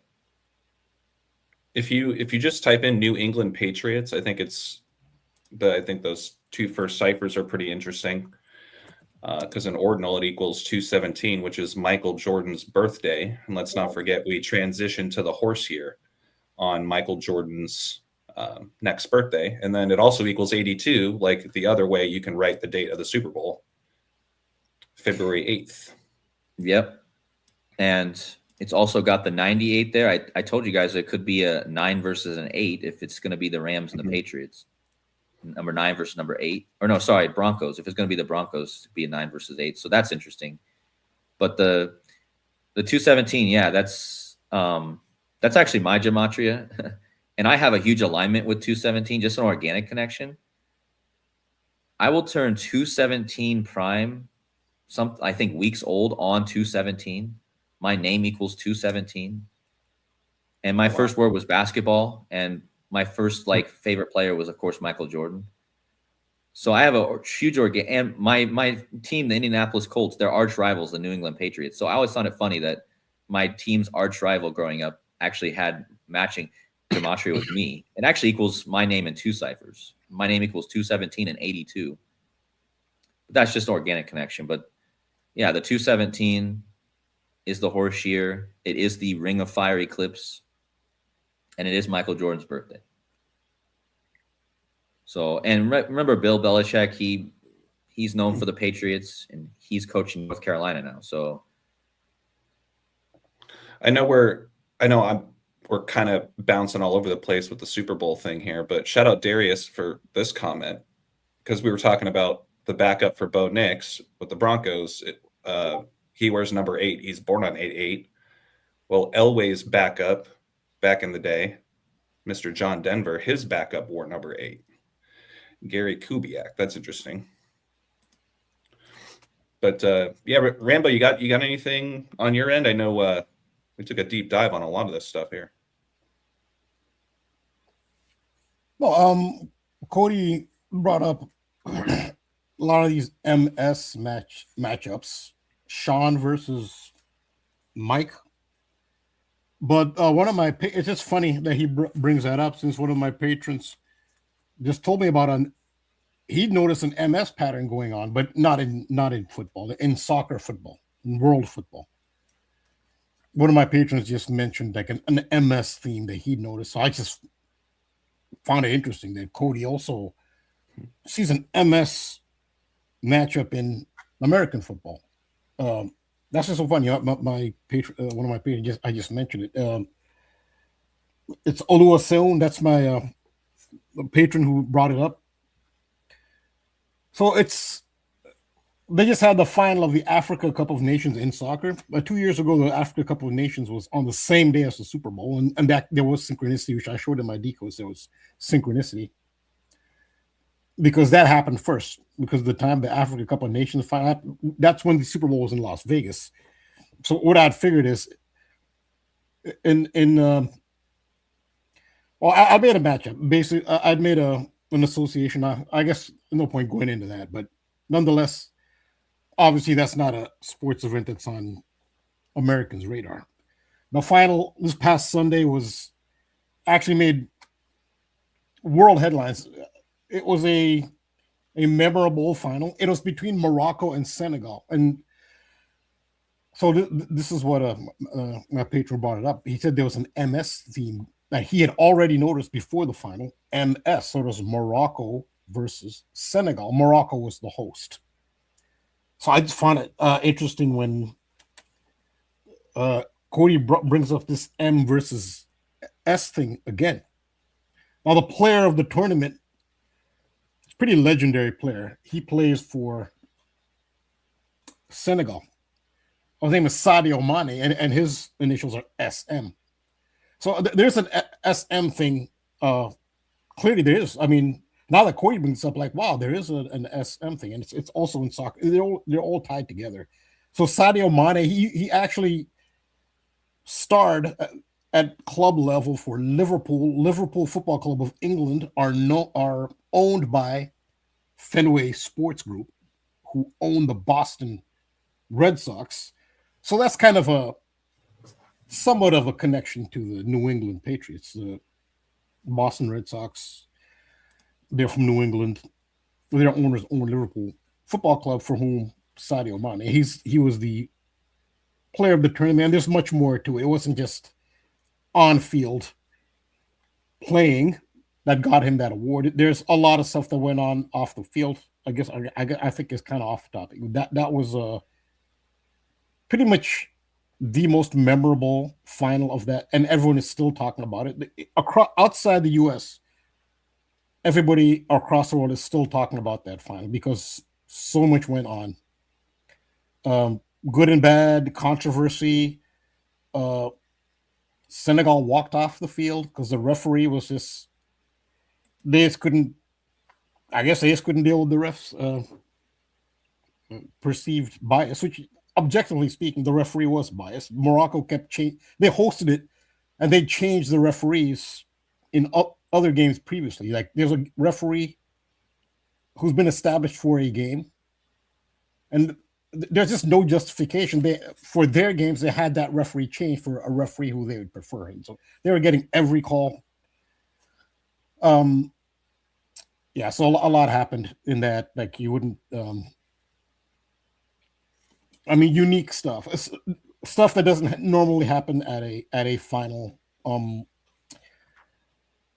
Nonetheless, the thing that I feel ties into what KODI's talking about is the MS theme, because somebody had already told me there's an MS or SM theme in soccer, and now KODI shows that it's in football. So if this MS thing is to hold up, it would seem that there's more than likely going to be a M versus S. I would think. This is the way it's been going. Rather than, Mike versus Mike or Sean versus Sean, the MS thing seems to be in play. Yeah. I feel that's kind of where I'm leaning, because not just now after you just said that, I've obviously had no idea there was an MS thing going on somewhere else. But yeah, I think, like, even if you type in Mike versus Sean,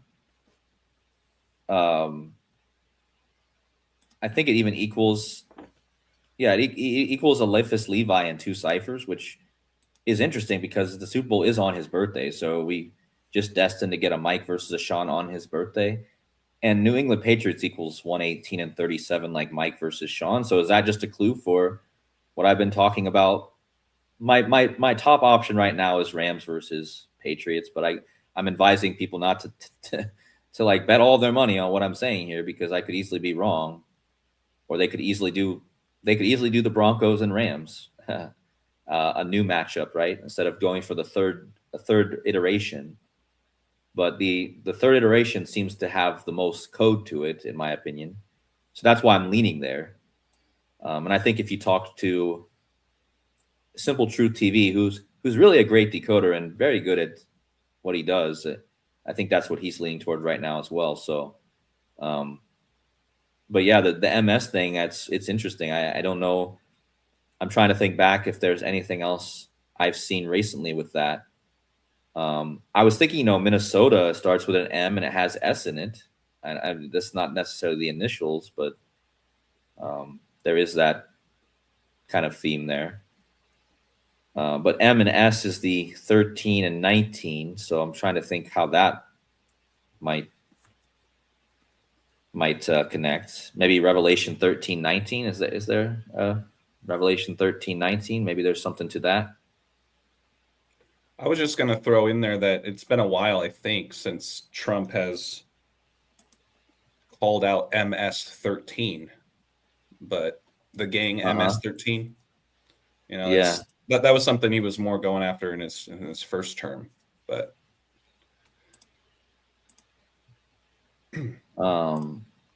yeah, I was just going to look and see if I guess there is only 18. Okay, so interesting, it doesn't go to a 13:19. It stops Revelation 13:18. Trump took down a key leader of MS-13 back in March of last year. I'm just looking to see if there was anything most recent. Does Mendoza's mom have MS?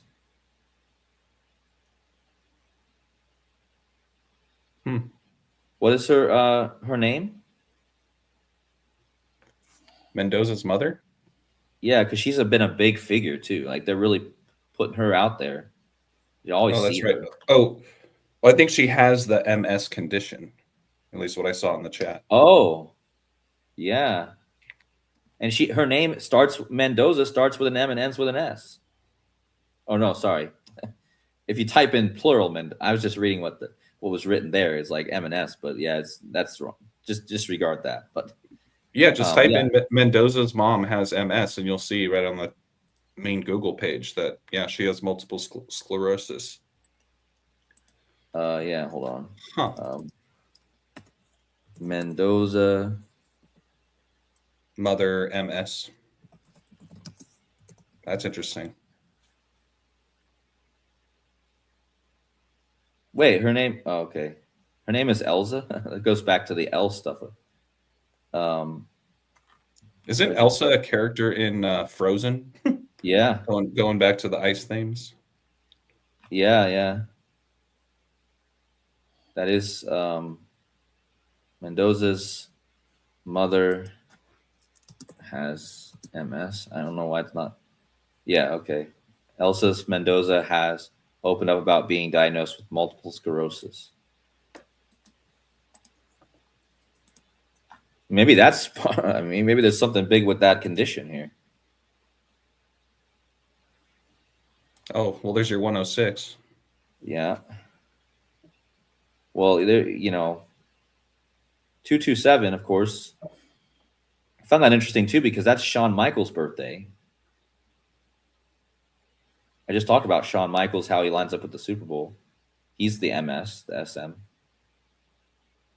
So, I mean, there might be definitely something to that now that we start thinking about it. Because, I mean, I wasn't thinking any more I wasn't thinking as much about the MS as I was about the Mike, like Michael the Archangel. But the MS, now that we know there's a riddle there, we'll have to think.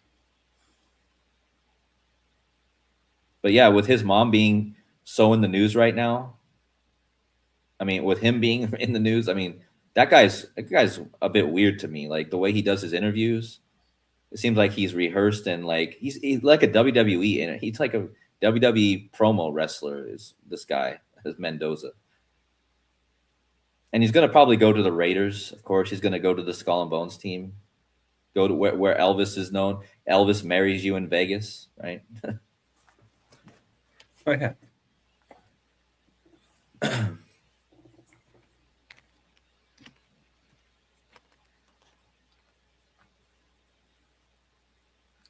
Yeah, the MS challenge is the ice bucket challenge. That's a great one. Oh, whoa, that's right. The MS challenge is the ice. That's it. That's a huge one. That ties it all together. Yeah, what year was the? I remember doing that too. Yeah, great one, True Baller. That's a wow. Yep. And her name is Elsa, a key character in Frozen. See what I'm saying? Is that really? I'm gonna. Is that really the name, Elsa? I thought it was. No. Frozen. Yeah, it is, man. Wow. Okay. Talk about on live stream coming up with a whole another clear riddle. How about that, guys? And great work by the people in the chat. Oh, look at that. Yeah, Elsa is the Ice Queen in Frozen. Gene Splice says ALS. Maybe I don't know. I'll do a quick Google on the Ice Yeah, it was the ALS. Okay. The condition was ALS. Yeah. Oh, okay. Still pretty close. Wait, it is. It's the same though because AL is 13. AL, if you add it together, it's 13, which is M. So there's still a connection there. Think about it. A is the first, L is the 12th. A plus 1 plus 2, or 1 plus 12 is 13. So if you kind of break the two things down, it's still kind of the same.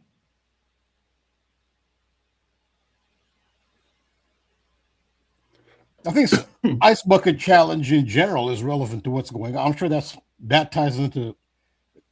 If it doesn't tie into this, it has to tie into something because that was a huge phenomenon. ALS is in Elsa. Oh yeah, huh?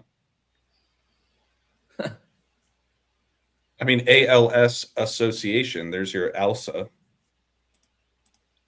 But what is the difference between ALS and MS?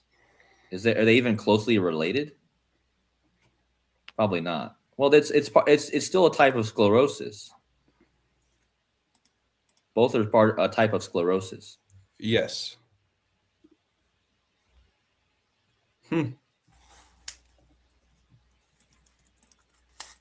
It's I think there's definitely something there with that. Amyotrophic lateral sclerosis.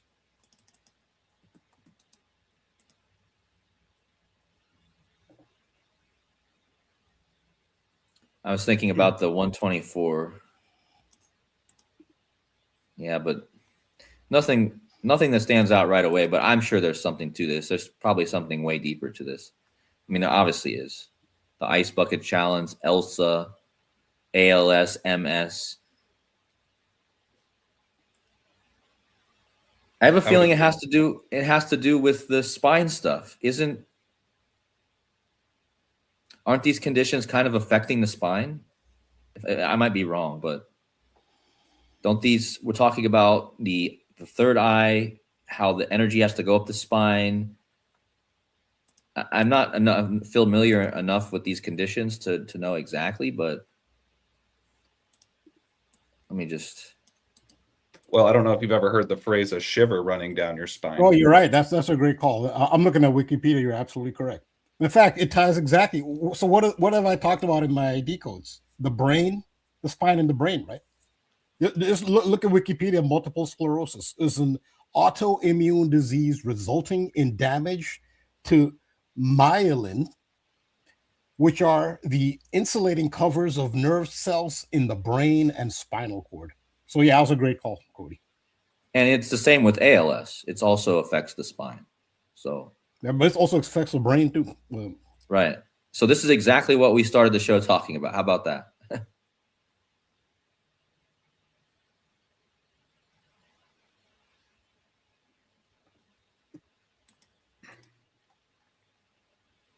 See, because this one shows.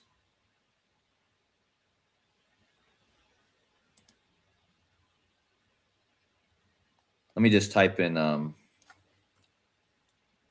multiple sclerosis. Oh, Shout out Enthused Dreams, just mentioning that ALS, I believe it's also known as Lou Gehrig's disease. Lou Gehrig trilogy mentions Lou Gehrig, the Iron Horse. Maybe that was, I'm guessing that was maybe a nickname. Yeah. Yeah.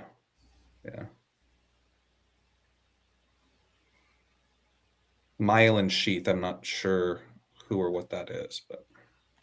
Well, the myelin sheath, I think, is in the brain. It's like that protects the brain.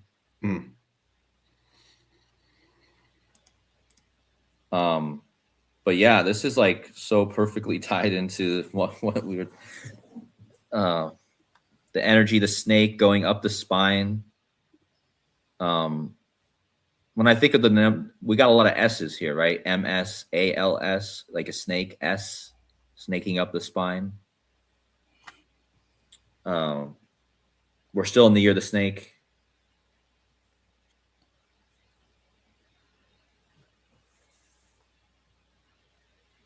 I guess Gene Splice says every nerve has myelin. Okay.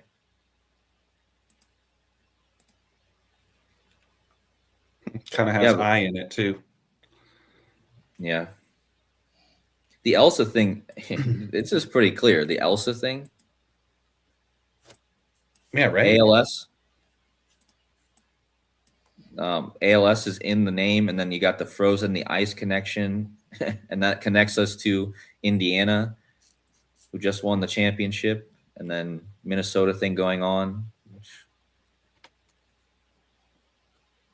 And remember last month when I covered that that Jake Paul fight, the same day the Avatar movie came out, right? So the Avatar connection that Rambo mentioned, and then the kind of how that all ties in. That theme's been going on, this third eye theme and this Kundalini theme. I feel like it goes on always if we watched it, I think.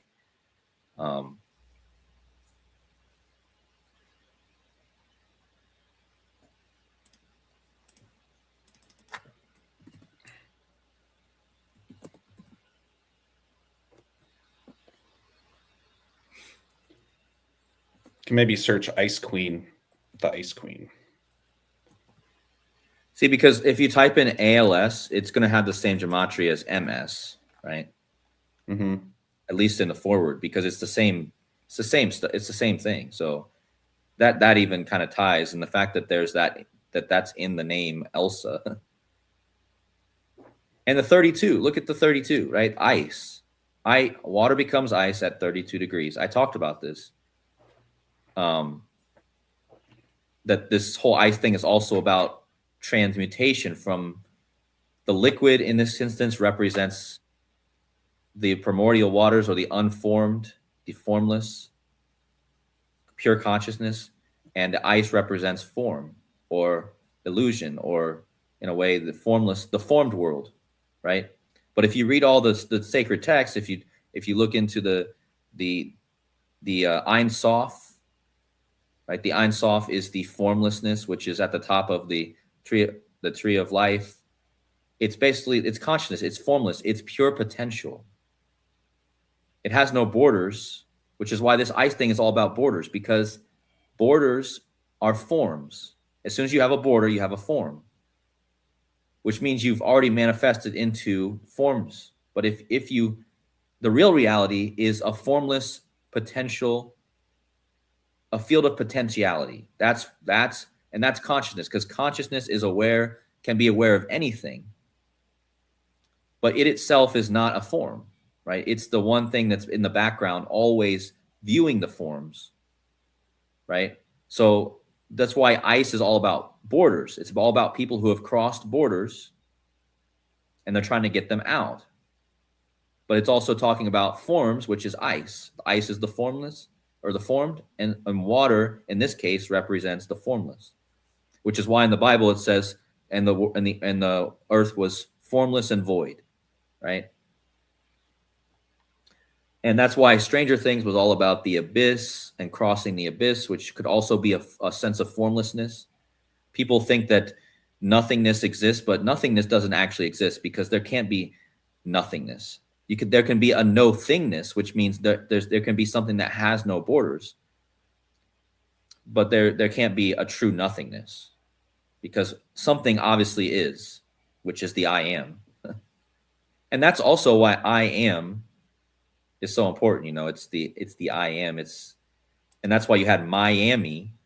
And think about it, Miami versus it's very hot down there. So you would think, you know, ice doesn't work very well in Miami. It never gets cold enough to freeze there. But interesting that Indiana went down there and won. I think that's what Lake Superior is a metaphor for the primordial waters. That's actually coded into the United States. Oh, really? Topography. Yeah. No. Yeah. It is the primordial waters. That's the twin cities are the brain, and then the Mississippi River or I-35 are the spine. But the primordial waters are Lake Superior. Right. Yeah. And I think, you know, a reason we can tie this whole thing, trying to tie everything together. Water is a perfect match to Elvis.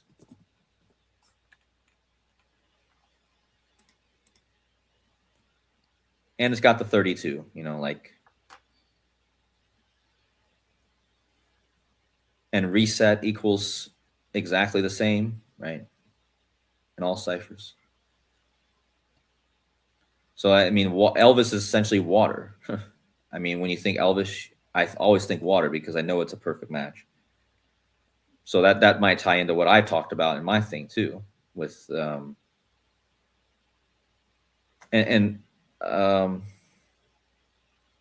Elvis was a twin, but his twin died at birth.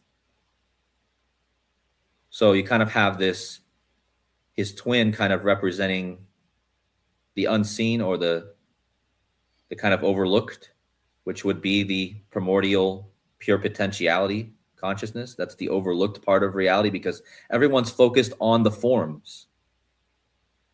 They're focused on forms instead of the origin of the forms. It's like the blank piece of paper, right? So that's what the idea is. The identification card, that's the form. Yeah, that's what she put up against the window right next to the eye.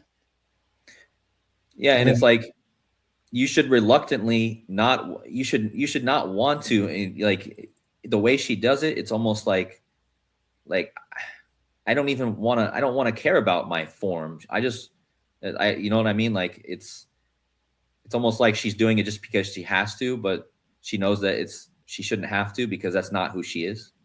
Right? Yeah, that's exactly what she says. I don't know if you probably didn't hear that part, but that is exactly what she says. She says, "This is not what I didn't put that part in there, but you're on the money." That's exactly what she said. She said, really? "This is not what I." Yeah, she says, "I'm Native American. This is not what I stand for." Wow. I didn't put that in there, but she said exactly that. So you're right. You're absolutely correct. Wow. Huh. Yeah, so the whole thing of her wrestling with who she really is, her real essence. She's not the person on the ID, the physical person. So she's wrestling with that of who am I? Who am I really? Like know the self. Then the I, then she actually, it's almost like she has this self-awareness that she's gone through. And now she realized, and then she's not, the material world doesn't the restrictions of the material world don't affect her anymore. So consequences, that doesn't affect her. And that was such an allegory, but she said exactly what you just said now, which I didn't put in the video, but you're right. She's wrestling with, this is not me. Yeah. To give her over to these. Yeah, that's crazy. I didn't know she said that. I don't know. Yeah. It's like, like I just thought about, again, the Ein Sof, right? The Ein Sof is the infinite before its manifestation. So again, it's pure potentiality, pure consciousness before forms appear within itself. Okay, the forms don't appear outside of consciousness, they appear within consciousness.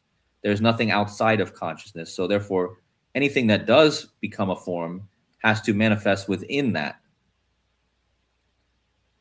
Because there can't be two infinites. There's only one infinite. As soon as you say there's another infinite, then it's not infinite. So that makes a border, right?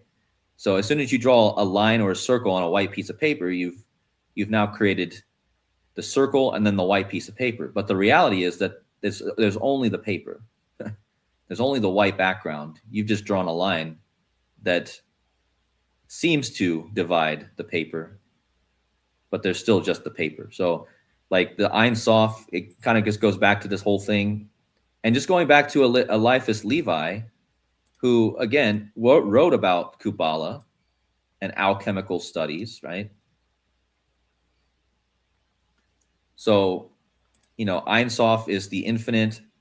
There is no end, which means there is no border, because a border is just an ending, or it's just a line. So there is no end. It's God's self before any manifestation. So it can't be comprehended, because there's nothing to comprehend. There's no form, right? But we live in a manifested realm of form. That's the only way that this world can even exist, and that's kind of the sacrifice of God. He has to sacrifice his formlessness, his borderlessness, to manifest a bordered reality, right? Like in order for us to be able to experience this at all, we have to sacrifice or overlook our formlessness. So we play this game of, we play this game of reality because we overlook. And that's the only way that we can play the game, is by overlooking what is the true reality of our nature, which is, again, and the Tao Te Ching, the book of Taoism, says, if you look up the first chapter of the Tao Te Ching, it says basically the same thing.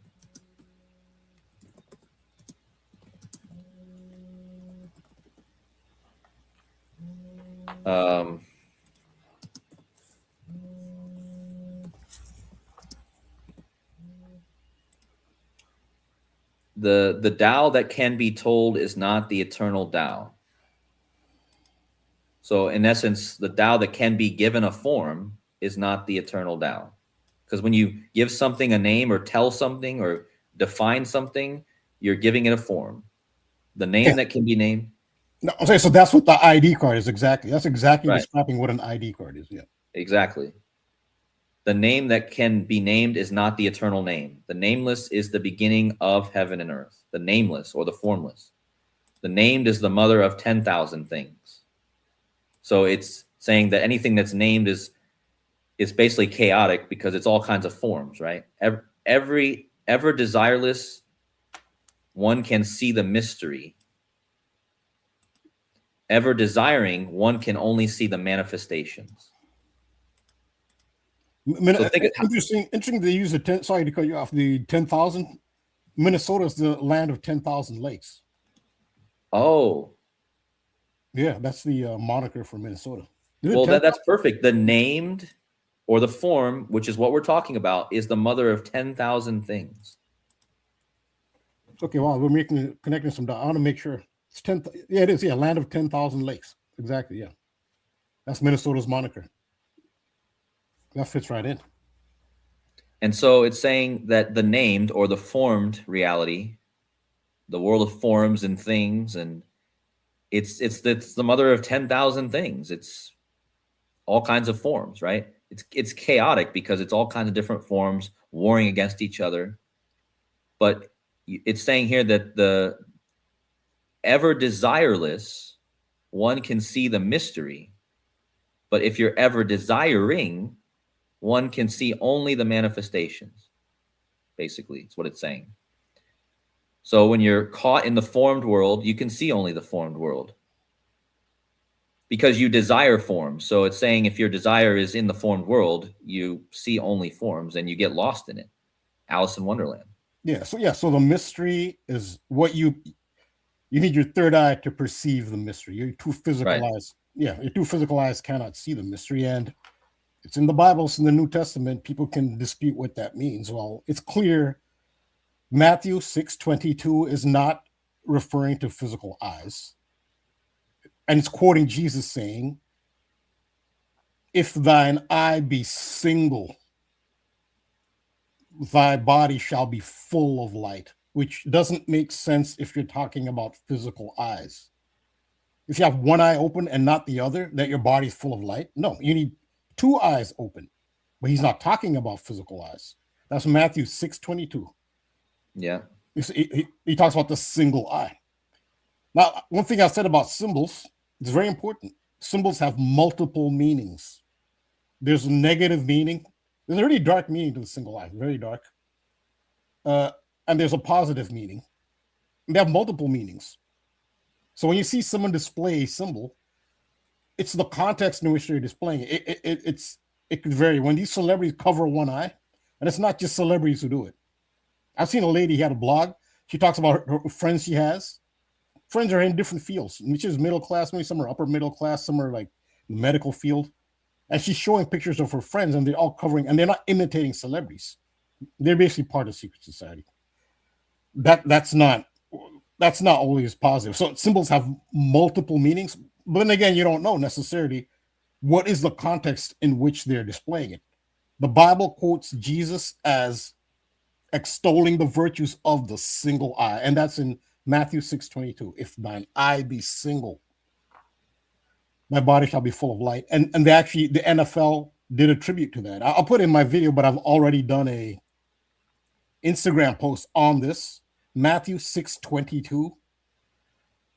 So earlier this season, the football season, again, Minnesota is the ritual center. Minnesota Vikings, this is in Minnesota, again, in Minneapolis, played the Atlanta Falcons. Why are the Falcons significant?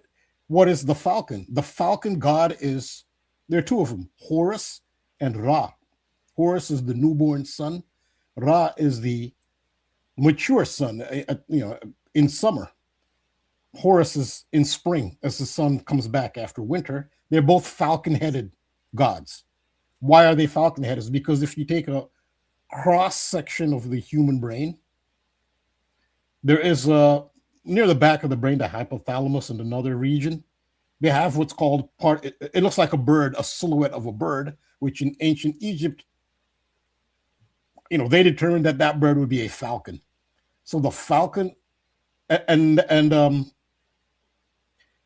so that's where the eye of Horus is. It's actually a brain reference.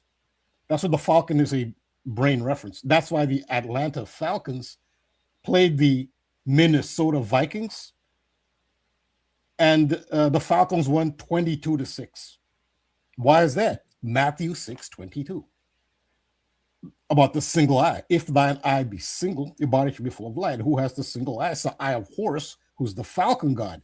In between the twin cities, which is the twin hemispheres of the brain. This is a clincher. Like all of us can't be coincidence. I think it's pretty obvious at this. In between St. Paul and Minnesota, on the border of St. Paul and Minnesota, there's a neighborhood called Falcon Heights.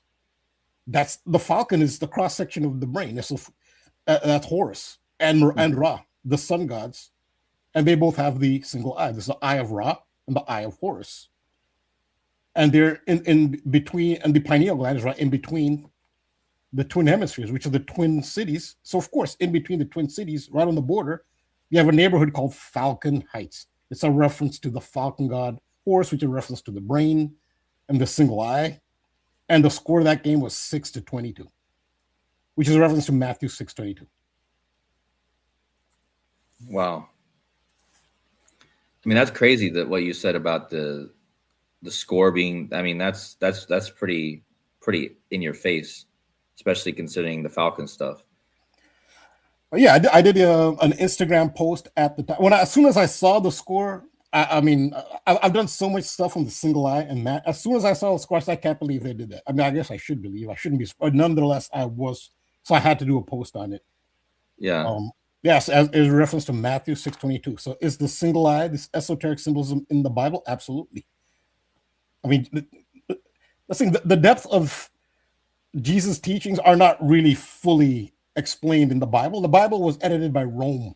Rome created the edited version of the Bible you see today. That was edited by Rome. They left out a whole bunch of books. The Bible is a library. It's not a book. It's a library edited by Rome. So there are a whole bunch of books that aren't in there, and the books that are in there are redacted by Rome. When Rome decided to switch over to Christianity under Constantine is where they officially adopted, but they edited it. And a lot of the depths of these teachings aren't actually in there, like the full depth of it. Jesus when Jesus is, that's when he is first born. You know, as the story goes, his mother and father, Joseph and Mary, they had a hit out on this baby Jesus. They knew this baby was born was real special, which threatened them. Why is the baby such a threat? Because they knew the baby had knowledge that would awaken the masses. That's what they had. This messenger was here, a messenger who would give information that would awaken the masses. So the messages that he had were much deeper than what the Bible gives you. They're way deeper. They're much depth. But they were so freaked out. This messenger is going to wake the masses. They said, you know what? They weren't sure. Just to make sure they're going to kill Jesus, they said, let's kill every baby. They want to make sure I don't know what it was, like every baby is born within the last 2 years or something.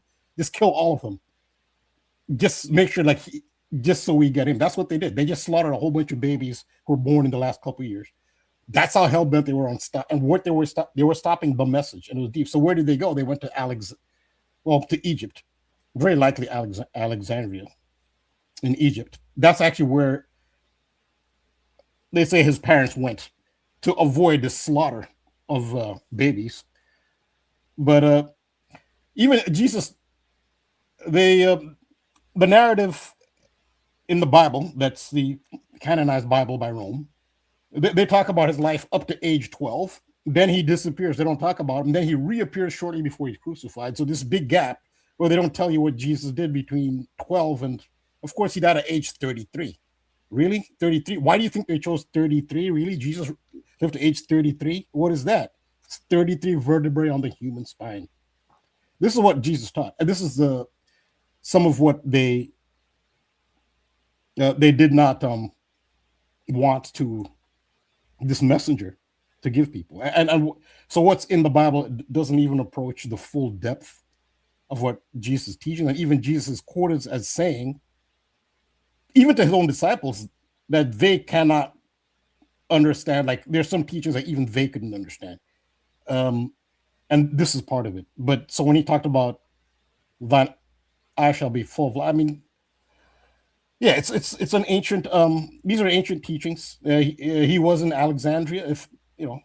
If he was a historical figure, he did go to Alexandria, Egypt. Alexandria was a center for a whole variety of esoteric spiritual teachings, and he did learn a lot from that. A lot of quotes of Jesus Christ are actually, they are almost verbatim writings which are much older from papyri in ancient Egypt. Many of his quotes are verbatim from the writings from ancient Egypt. Now, you could say that Christianity borrowed or took from ancient Egypt, or maybe Jesus did say those things, but he learned it when he was in Egypt, where he did spend a lot of time there in Alexandria. So, yeah, so this symbolism is clearly coded into the geography of the United States. And this is why Minnesota is at the heart of so many of these major rituals. So what's going on in Minnesota with ICE, it's at a whole nother level than what went on in Chicago or DC or Portland. What's happening now is at another level altogether. And it has to do with Minnesota being the Twin Hemispheres. Right on the border of the Twin Cities is Falcon Heights. And the game between the Falcons and Vikings was 622 score. Yeah, that's a brilliant that's a brilliant addition. I had to jot that down for sure, especially it's not the first time you've talked about Matthew 6:22. You can bring it up real quick. Just go to ESPN and click on the Falcons record and look at that when the Falcons or Vikings, and just look at that score. You can bring it up on ESPN or just Google it. Falcons versus Vikings this season. And just speaking of MS, really quick, we got Mr. S, who's kindly been asking to at least join the panel really quick. He's been sharing some good observations. There you go, man. 622, Matthew 6, and you go real quick to Matthew 6:22 so people can see. Real quick. Hey, just let Rambo finish real quick. No, yeah, he'll just bring up the Matthew 6:22 graphic, and then you can talk. So, yeah. All right.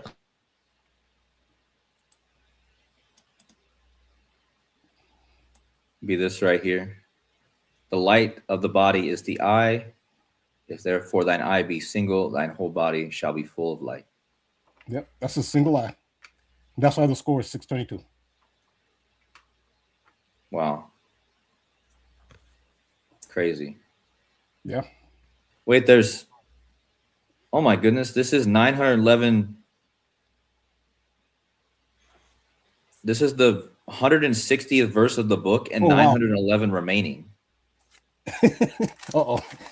Sorry for Mr. S, but the rabbit hole just got deeper.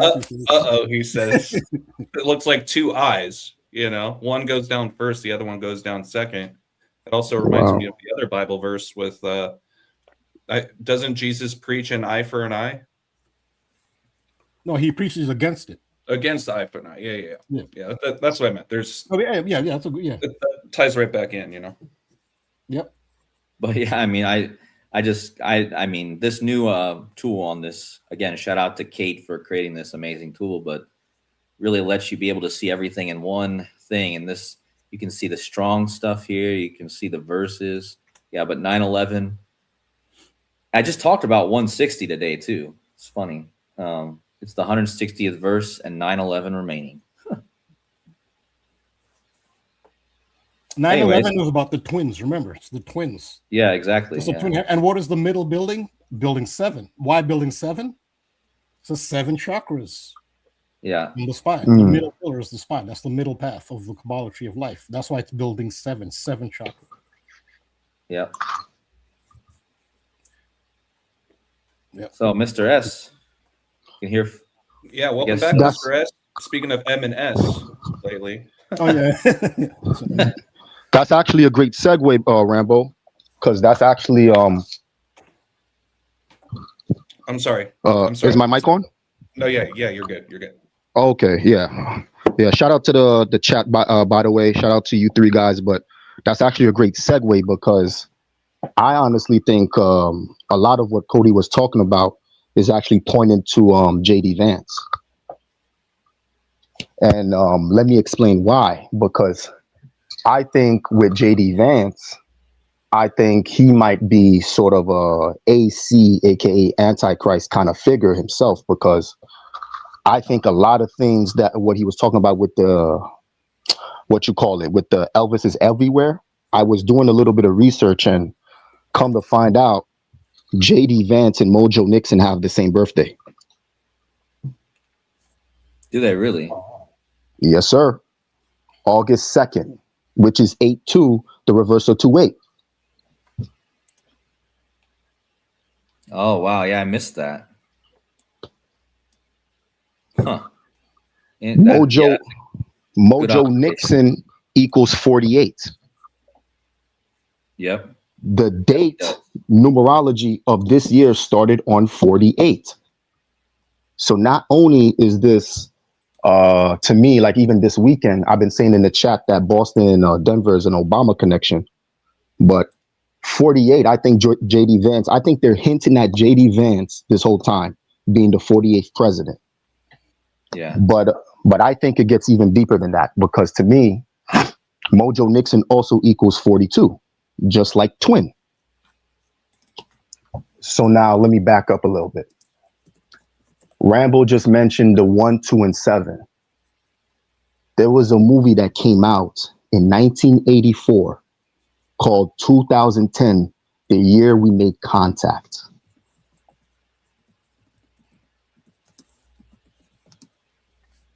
In this movie, it was basically the sequel to A Space Odyssey. Guys, what movie's coming out this year, by the way? The Odyssey. The remake of the Odyssey.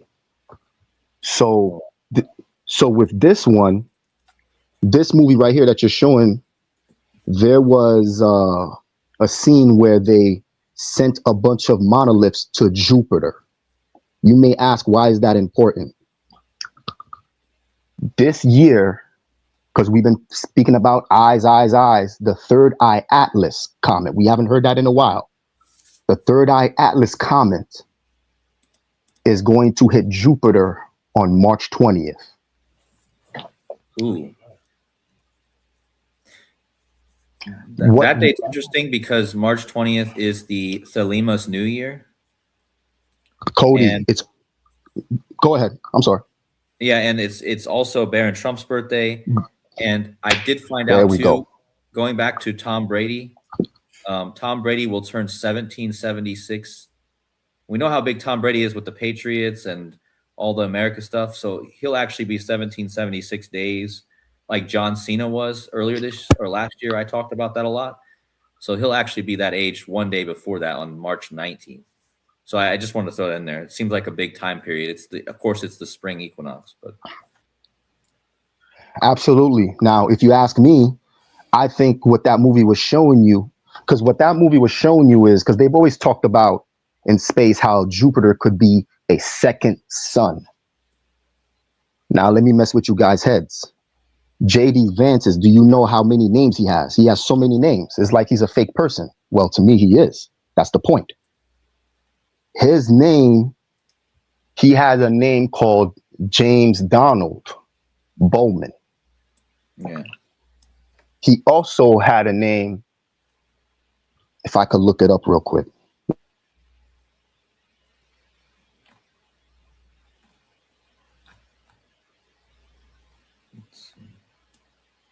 Are you talking about his other name, James David Vance, or are you talking about another one?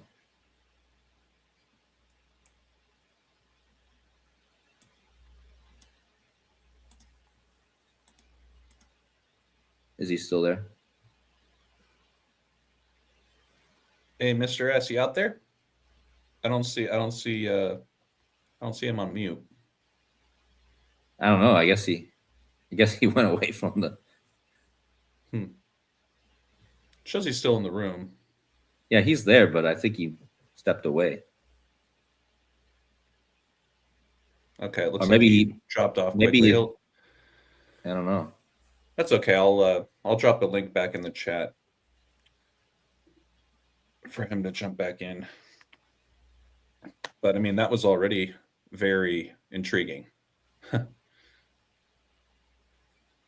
There he is. Yeah, I've seen a lot of JD Vance stuff. A lot. I mean, last year JD Vance's birthday was Tisha B'Av. Also. Am I back? Can y'all guys hear me? I can hear you. Yep. Yes. What I was I don't know where I got cut off, but what I was saying was when you put together some of his names, you get the name David Bowman. David Bowman is in the actual movie. If anybody has ever seen the movie, that is the Star Child, as they say. Wait, David Bowman in which one? The Space Odyssey? Yes. Okay. Huh. 2001: A Space Odyssey or the Odyssey? No, the 2001 Odyssey. Oh, okay. Yeah. Yes. 2001: A Space Odyssey. His name is David Bowman. Well, you got David Bowie, right?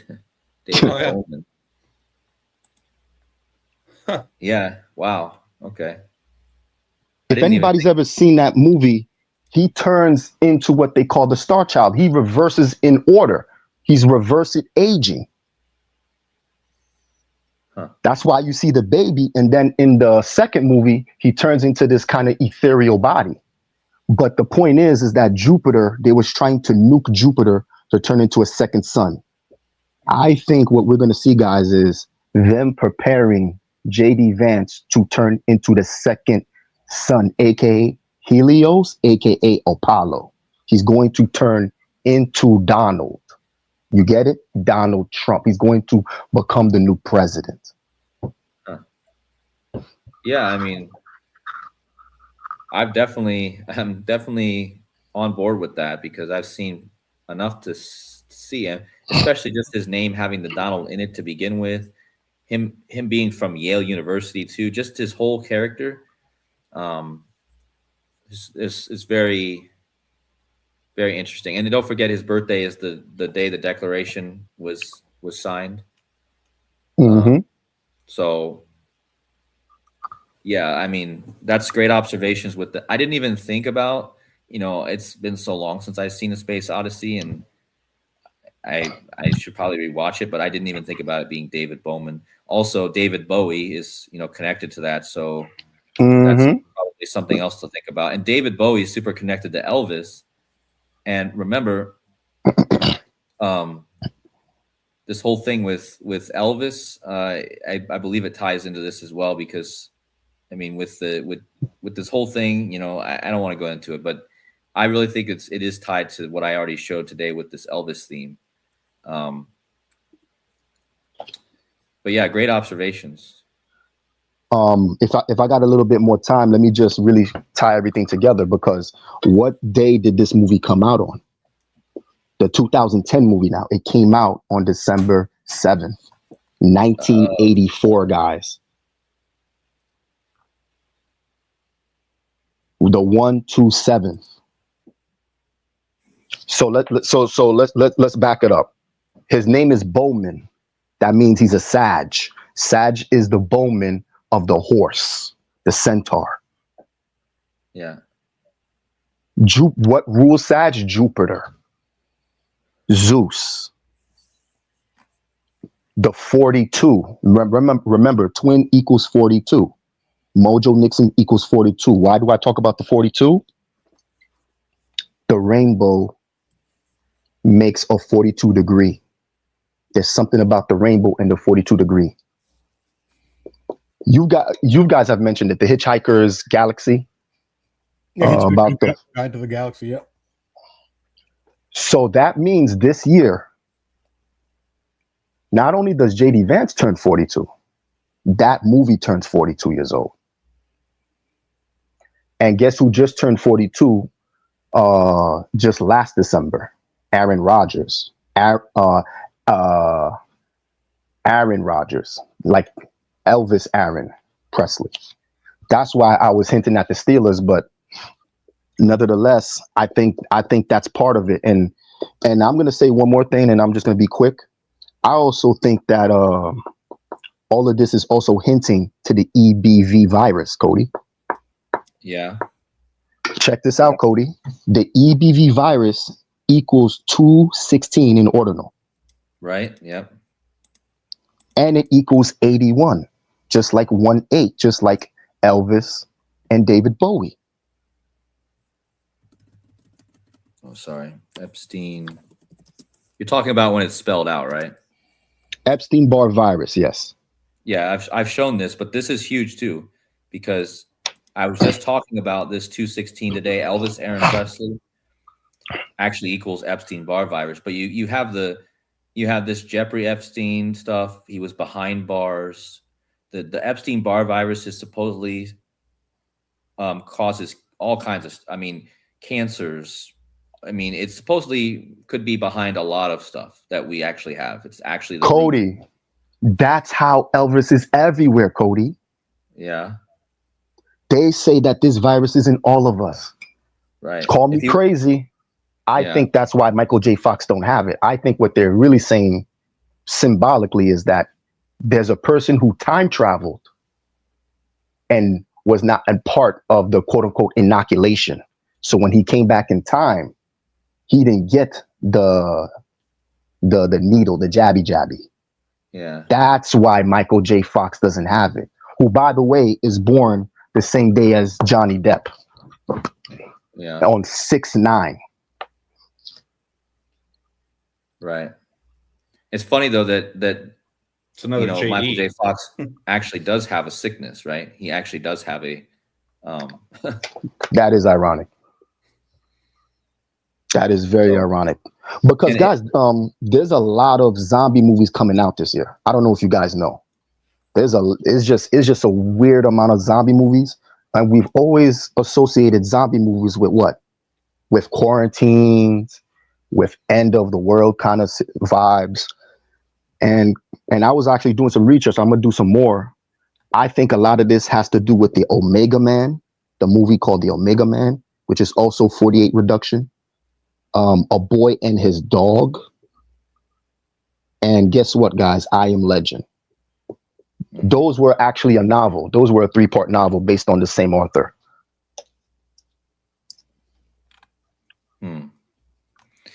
Yeah, I mean that would go back to the serious stuff and the disclosure stuff. Disclosure movies coming out this year. This Elvis song talks about something is in Joan Rivers and it's trying to get out, like a disclosure. Exactly. So release the files. You said it yourself, Cody, weeks ago. Yeah. And in this song too, it mentions, talking about the outer space alien stuff.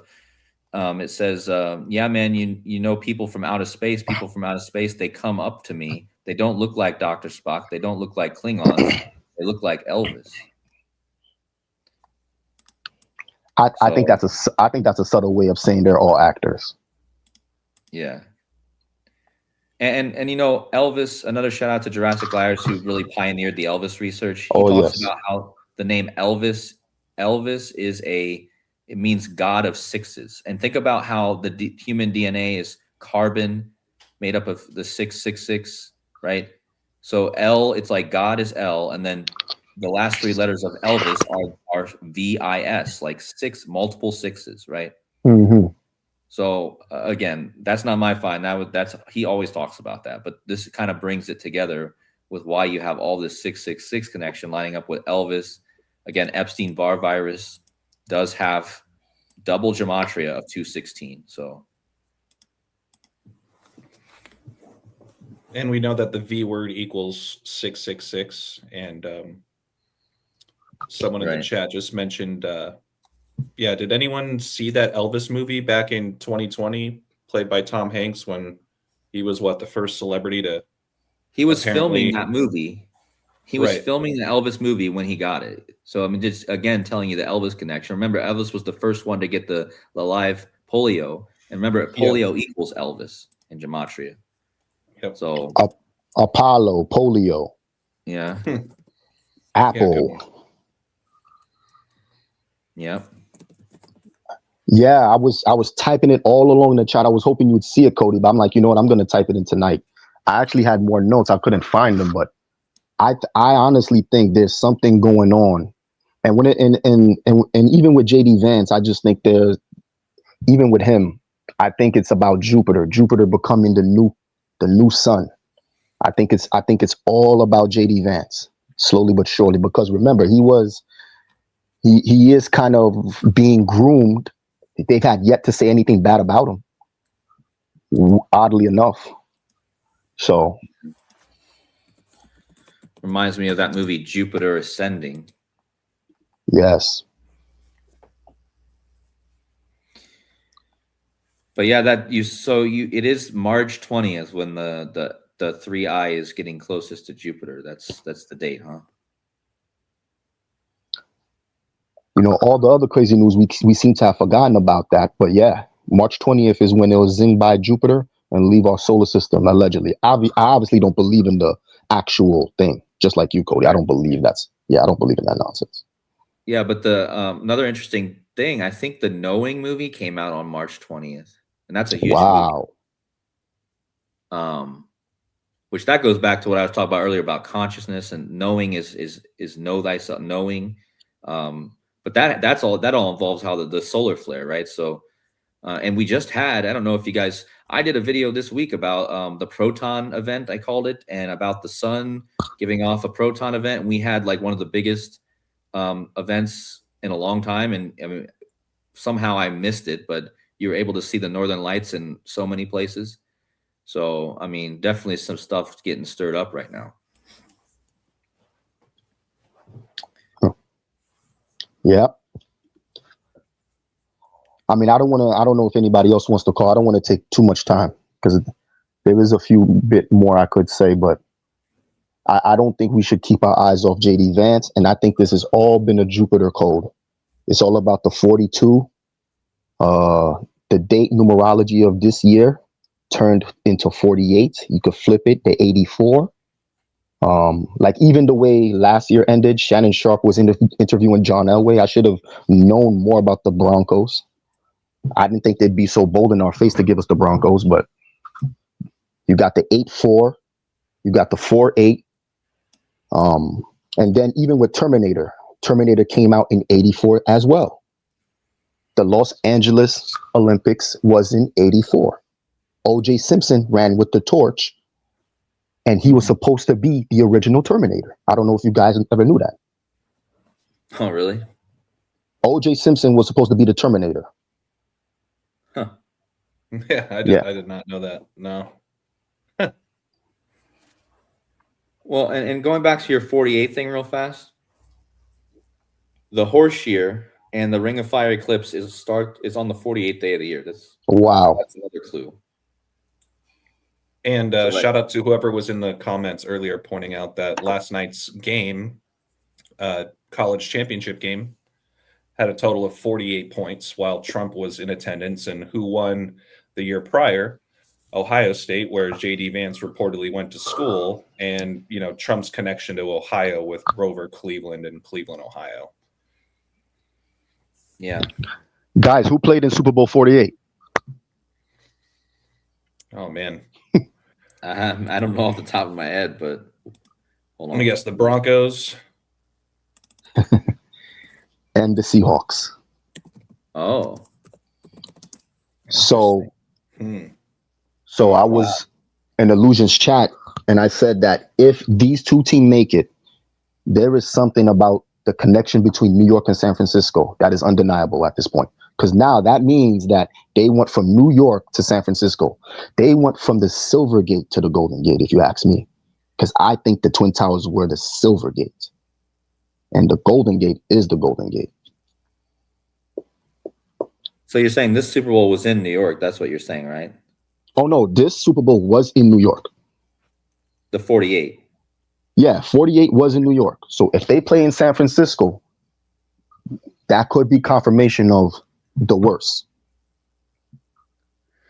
Yeah, and I mean, now you got me really, I was on the Rams, of course, and as I should be. I mean, the numbers seem to point to that, but I also gave numbers for the Seahawks, and I gave numbers for the Broncos. Of course, we know we've been talking about the Broncos all year, so yeah, this would be a crazy matchup. And remember, this game.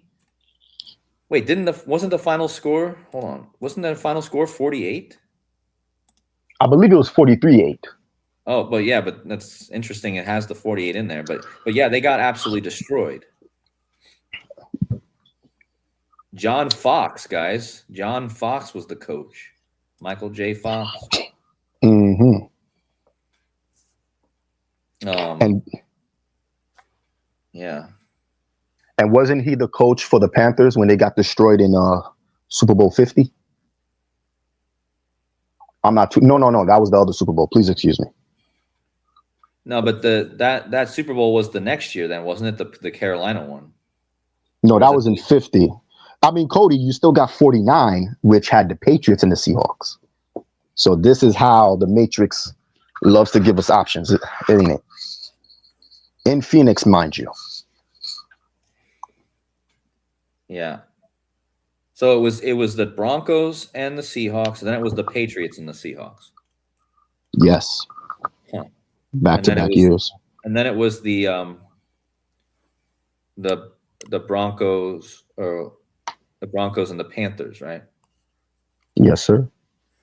and that was the one that Rambo's talked about with the Back to the Future, all that stuff. So yeah, and then that's where Manning walked away right off into the sunset, right? And so, and Peyton Manning is super tied to this in general because we got Sean Payton now coaching the Broncos, and of course, all the horse stuff, right? Phillip Rivers was just on the Colts, you know. So yeah, it's all it makes it very hard to make a good guess for this stuff sometimes. It's because there's so many different variables, and it's just a matter of which one they go with, which one that gets used.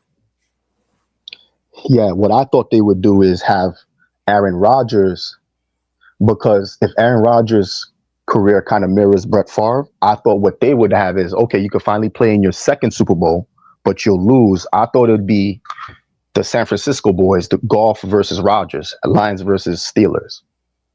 Yeah. But I mean, the Steelers. Yeah. I mean, it is amazing that Rodgers never went back to another Super Bowl. In my opinion, it really is amazing. But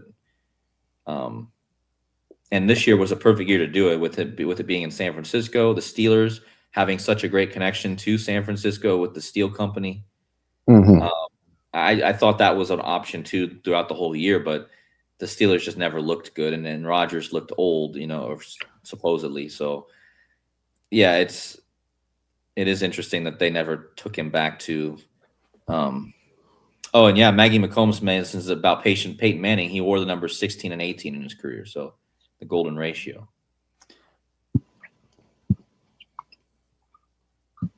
And we should have. Yeah, go ahead.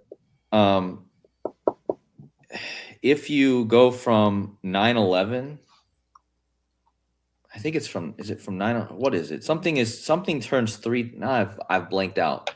So you know how Yale Skull and Bones just turned 324 years old last year, and I think it's the Golden Gate Bridge. Yeah, maybe this. I think if you go from the Golden Gate Bridge to the start of the Super Bowl, it's exactly 324, which again points us to the skull, which would tie to JD Vance as well, being from Yale. But let me verify that real fast, because I think that is a big part of this, because that's Peyton Manning's birthday. Yeah, indeed it is. If you go from the Golden Gate Bridge opening to the Super Bowl, it's right on the border of 32399 and 324, which is again Peyton Manning's birthday. This is also the Undertaker's birthday from WWE, and the Undertaker, he shout out to Sean. He mentioned this earlier this year. The Undertaker's move was the last ride, and we've talked about how this Super Bowl is tied to the end of the line, the last train ride for Clayton, for Clara Clayton, and again, the Undertaker's birthday is 324. His move is called the last ride, and this again ties to Peyton Manning again, because they have the same birthday. So that 324 birthday is also Damar Hamlin's birthday. So yeah, a lot there. I think that's the 84th day of the year, 324. So that kind of ties back into the 84 connection. So anyway, that's what I have. I'm gonna have to start wrapping it up soon myself, because it's getting late, or it's getting early here. It's almost 6:30 in the morning. I just want to say one more thing about the 320. March 20th, the date is 320. That was actually the model of the Mercedes-Benz that George Floyd was in, where he got when he was asphyxiated. He was pulled out of that Mercedes. Wow. Yeah, it was an ML 320. So that 320 is right above his head on the back of the car. Yeah, we can't forget 320 is the Lemmick New Year, which means this points to Crowley. And Crowley is connected as far as the 777 to Bad Bunny, because last year was the maritime shipwreck that happened right on March 10th on Bad Bunny's. It was the Crowley Maritime ship something. But I think Cody had discussed it. This actually ties to what we've been saying. As far as I am that I am, I typed it in the chat. Like, once you say I am, it's almost like you're building a Saturn magic square. You're saying whatever you say after that is embedded in your DNA, is embedded in your bones right after that, because Saturn has dominion over genetics, bones, carbon copies. So it's almost like Genesis. The big, the in the beginning was the word. Right. Yep. Yeah, because anything after the I am is basically, it's causing the borders. I am is not saying anything about yourself other than your awareness of yourself existing, of your awareness of yourself. But after that, whatever you add on to that afterwards, yes, is a kind of a cage, essentially. It's like absolutely the form. You start adding forms to yourself. I am KODI, for instance. So now I've given myself a name, right? Or I do this, I do that, or I am this.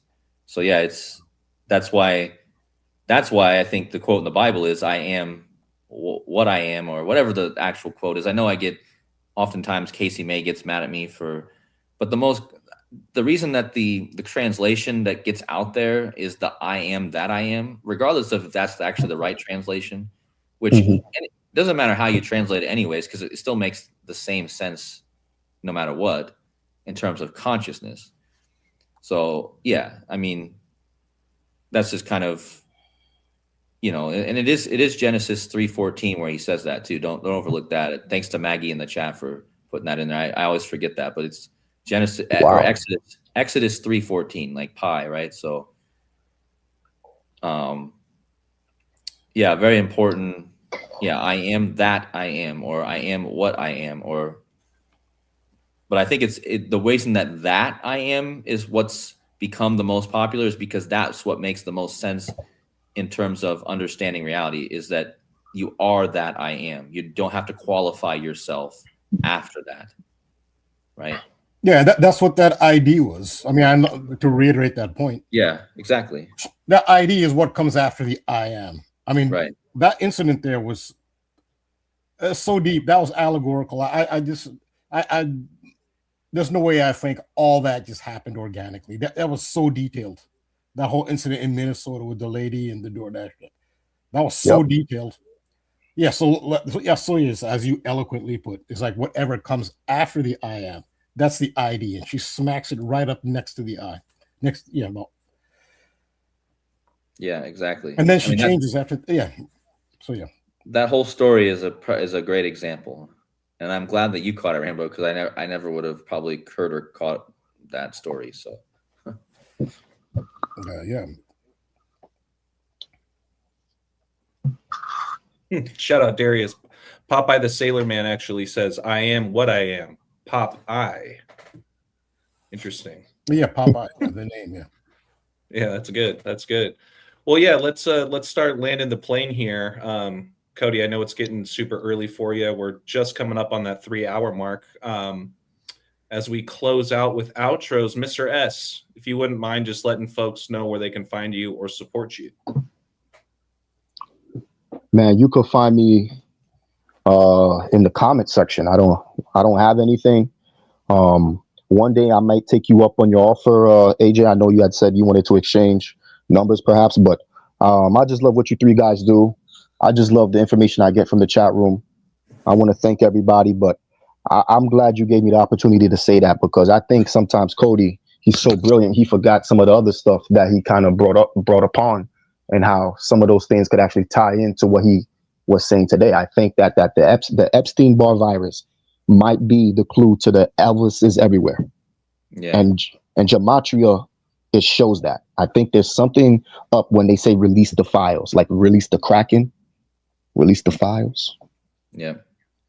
Yeah, I need people like you, Mr. S, to in my chats all the time, because you guys remind me of stuff I talked about before that I just, I'm in a different frame of mind, and I completely forget to mention it. So I appreciate you always being in the chats and always sharing amazing info, and along with everyone else, I have one of the best chats. I believe I have one of the best live stream chats there is, as far as people that are in there sharing info. No one's fighting usually, and I appreciate you, all of you. So Thank you. Yeah, very well said, Cody. Yeah, we appreciate you very much, Mr. S. It's always a blessing to see you in the chat. You definitely are a big part of what makes, you know, this collaboration even stronger than it already is, right? There's always Thank you more, very and there's much. always more to be reminded of. So, yeah, we appreciate you, man. Thank you. No, thank you, Rambo. You're such a genius. Thanks. Thank you, guys. I'm always looking forward to Tuesdays, for sure. You and me both, man. Appreciate it. You and me both. So yeah, until next time, Mr. S, we'll see you again soon. MS, perfect topic and perfect day for you to jump back in and cook for us. So we really appreciate that. All right. Final reminder on my end, AJ Balll Don't Lie, 3 L's and Ball. You guys can find me on this YouTube channel where we're streaming tonight, as well as on Instagram. Once again, Balll Don't Lie, 3 L's and Ball. For anybody interested in the sports betting work on Patreon, you guys can find me at patreon.com/onthemoneyball. Cody. Yeah. So yeah, thank you to everyone who stuck around and watched the whole stream. Thank you, Rambo, for your amazing finds and all that stuff you shared with the eye and all that stuff. And thank you, AJ, again for putting this together. Thank you, Mr. S, for being here.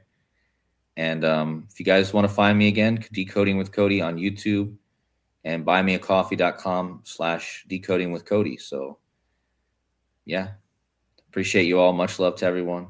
Thanks for a great stream. Love always, Cody. It's been amazing just the last probably coming close to a year now since we've been collaborating and whatnot. It's been awesome to have kind of our two followings come together, and I've learned just so much, not only from you, but from your community that you've built. So true blessing, man. Thank you. Yeah, absolutely. The community is great. Appreciate everyone. And you too, AJ. Always, man. We'll see you next week. Yeah, I reiterate what Cody expressed. Thank you, Cody. Again, AJ always said, you know, you put this all together. This wouldn't be happening without you. And thank you, Mr. S, for his insight, and all those who participated and all those who watched, for the audience. Appreciate all of you. And I should have the video, complete video. It's titled Johnny Be Good. Completed.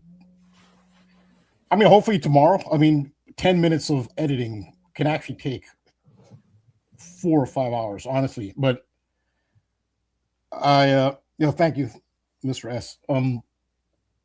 So the full video, 25 minutes, should be out hopefully tomorrow, and I can be found. It'll be available on the truth, patreon.com/thetruthcodes, and yeah, I'm also on Instagram. Although I should be doing more posts on that, but these videos are so time consuming and painstaking. But again, I appreciate everybody again. And thanks for another great Tuesday night.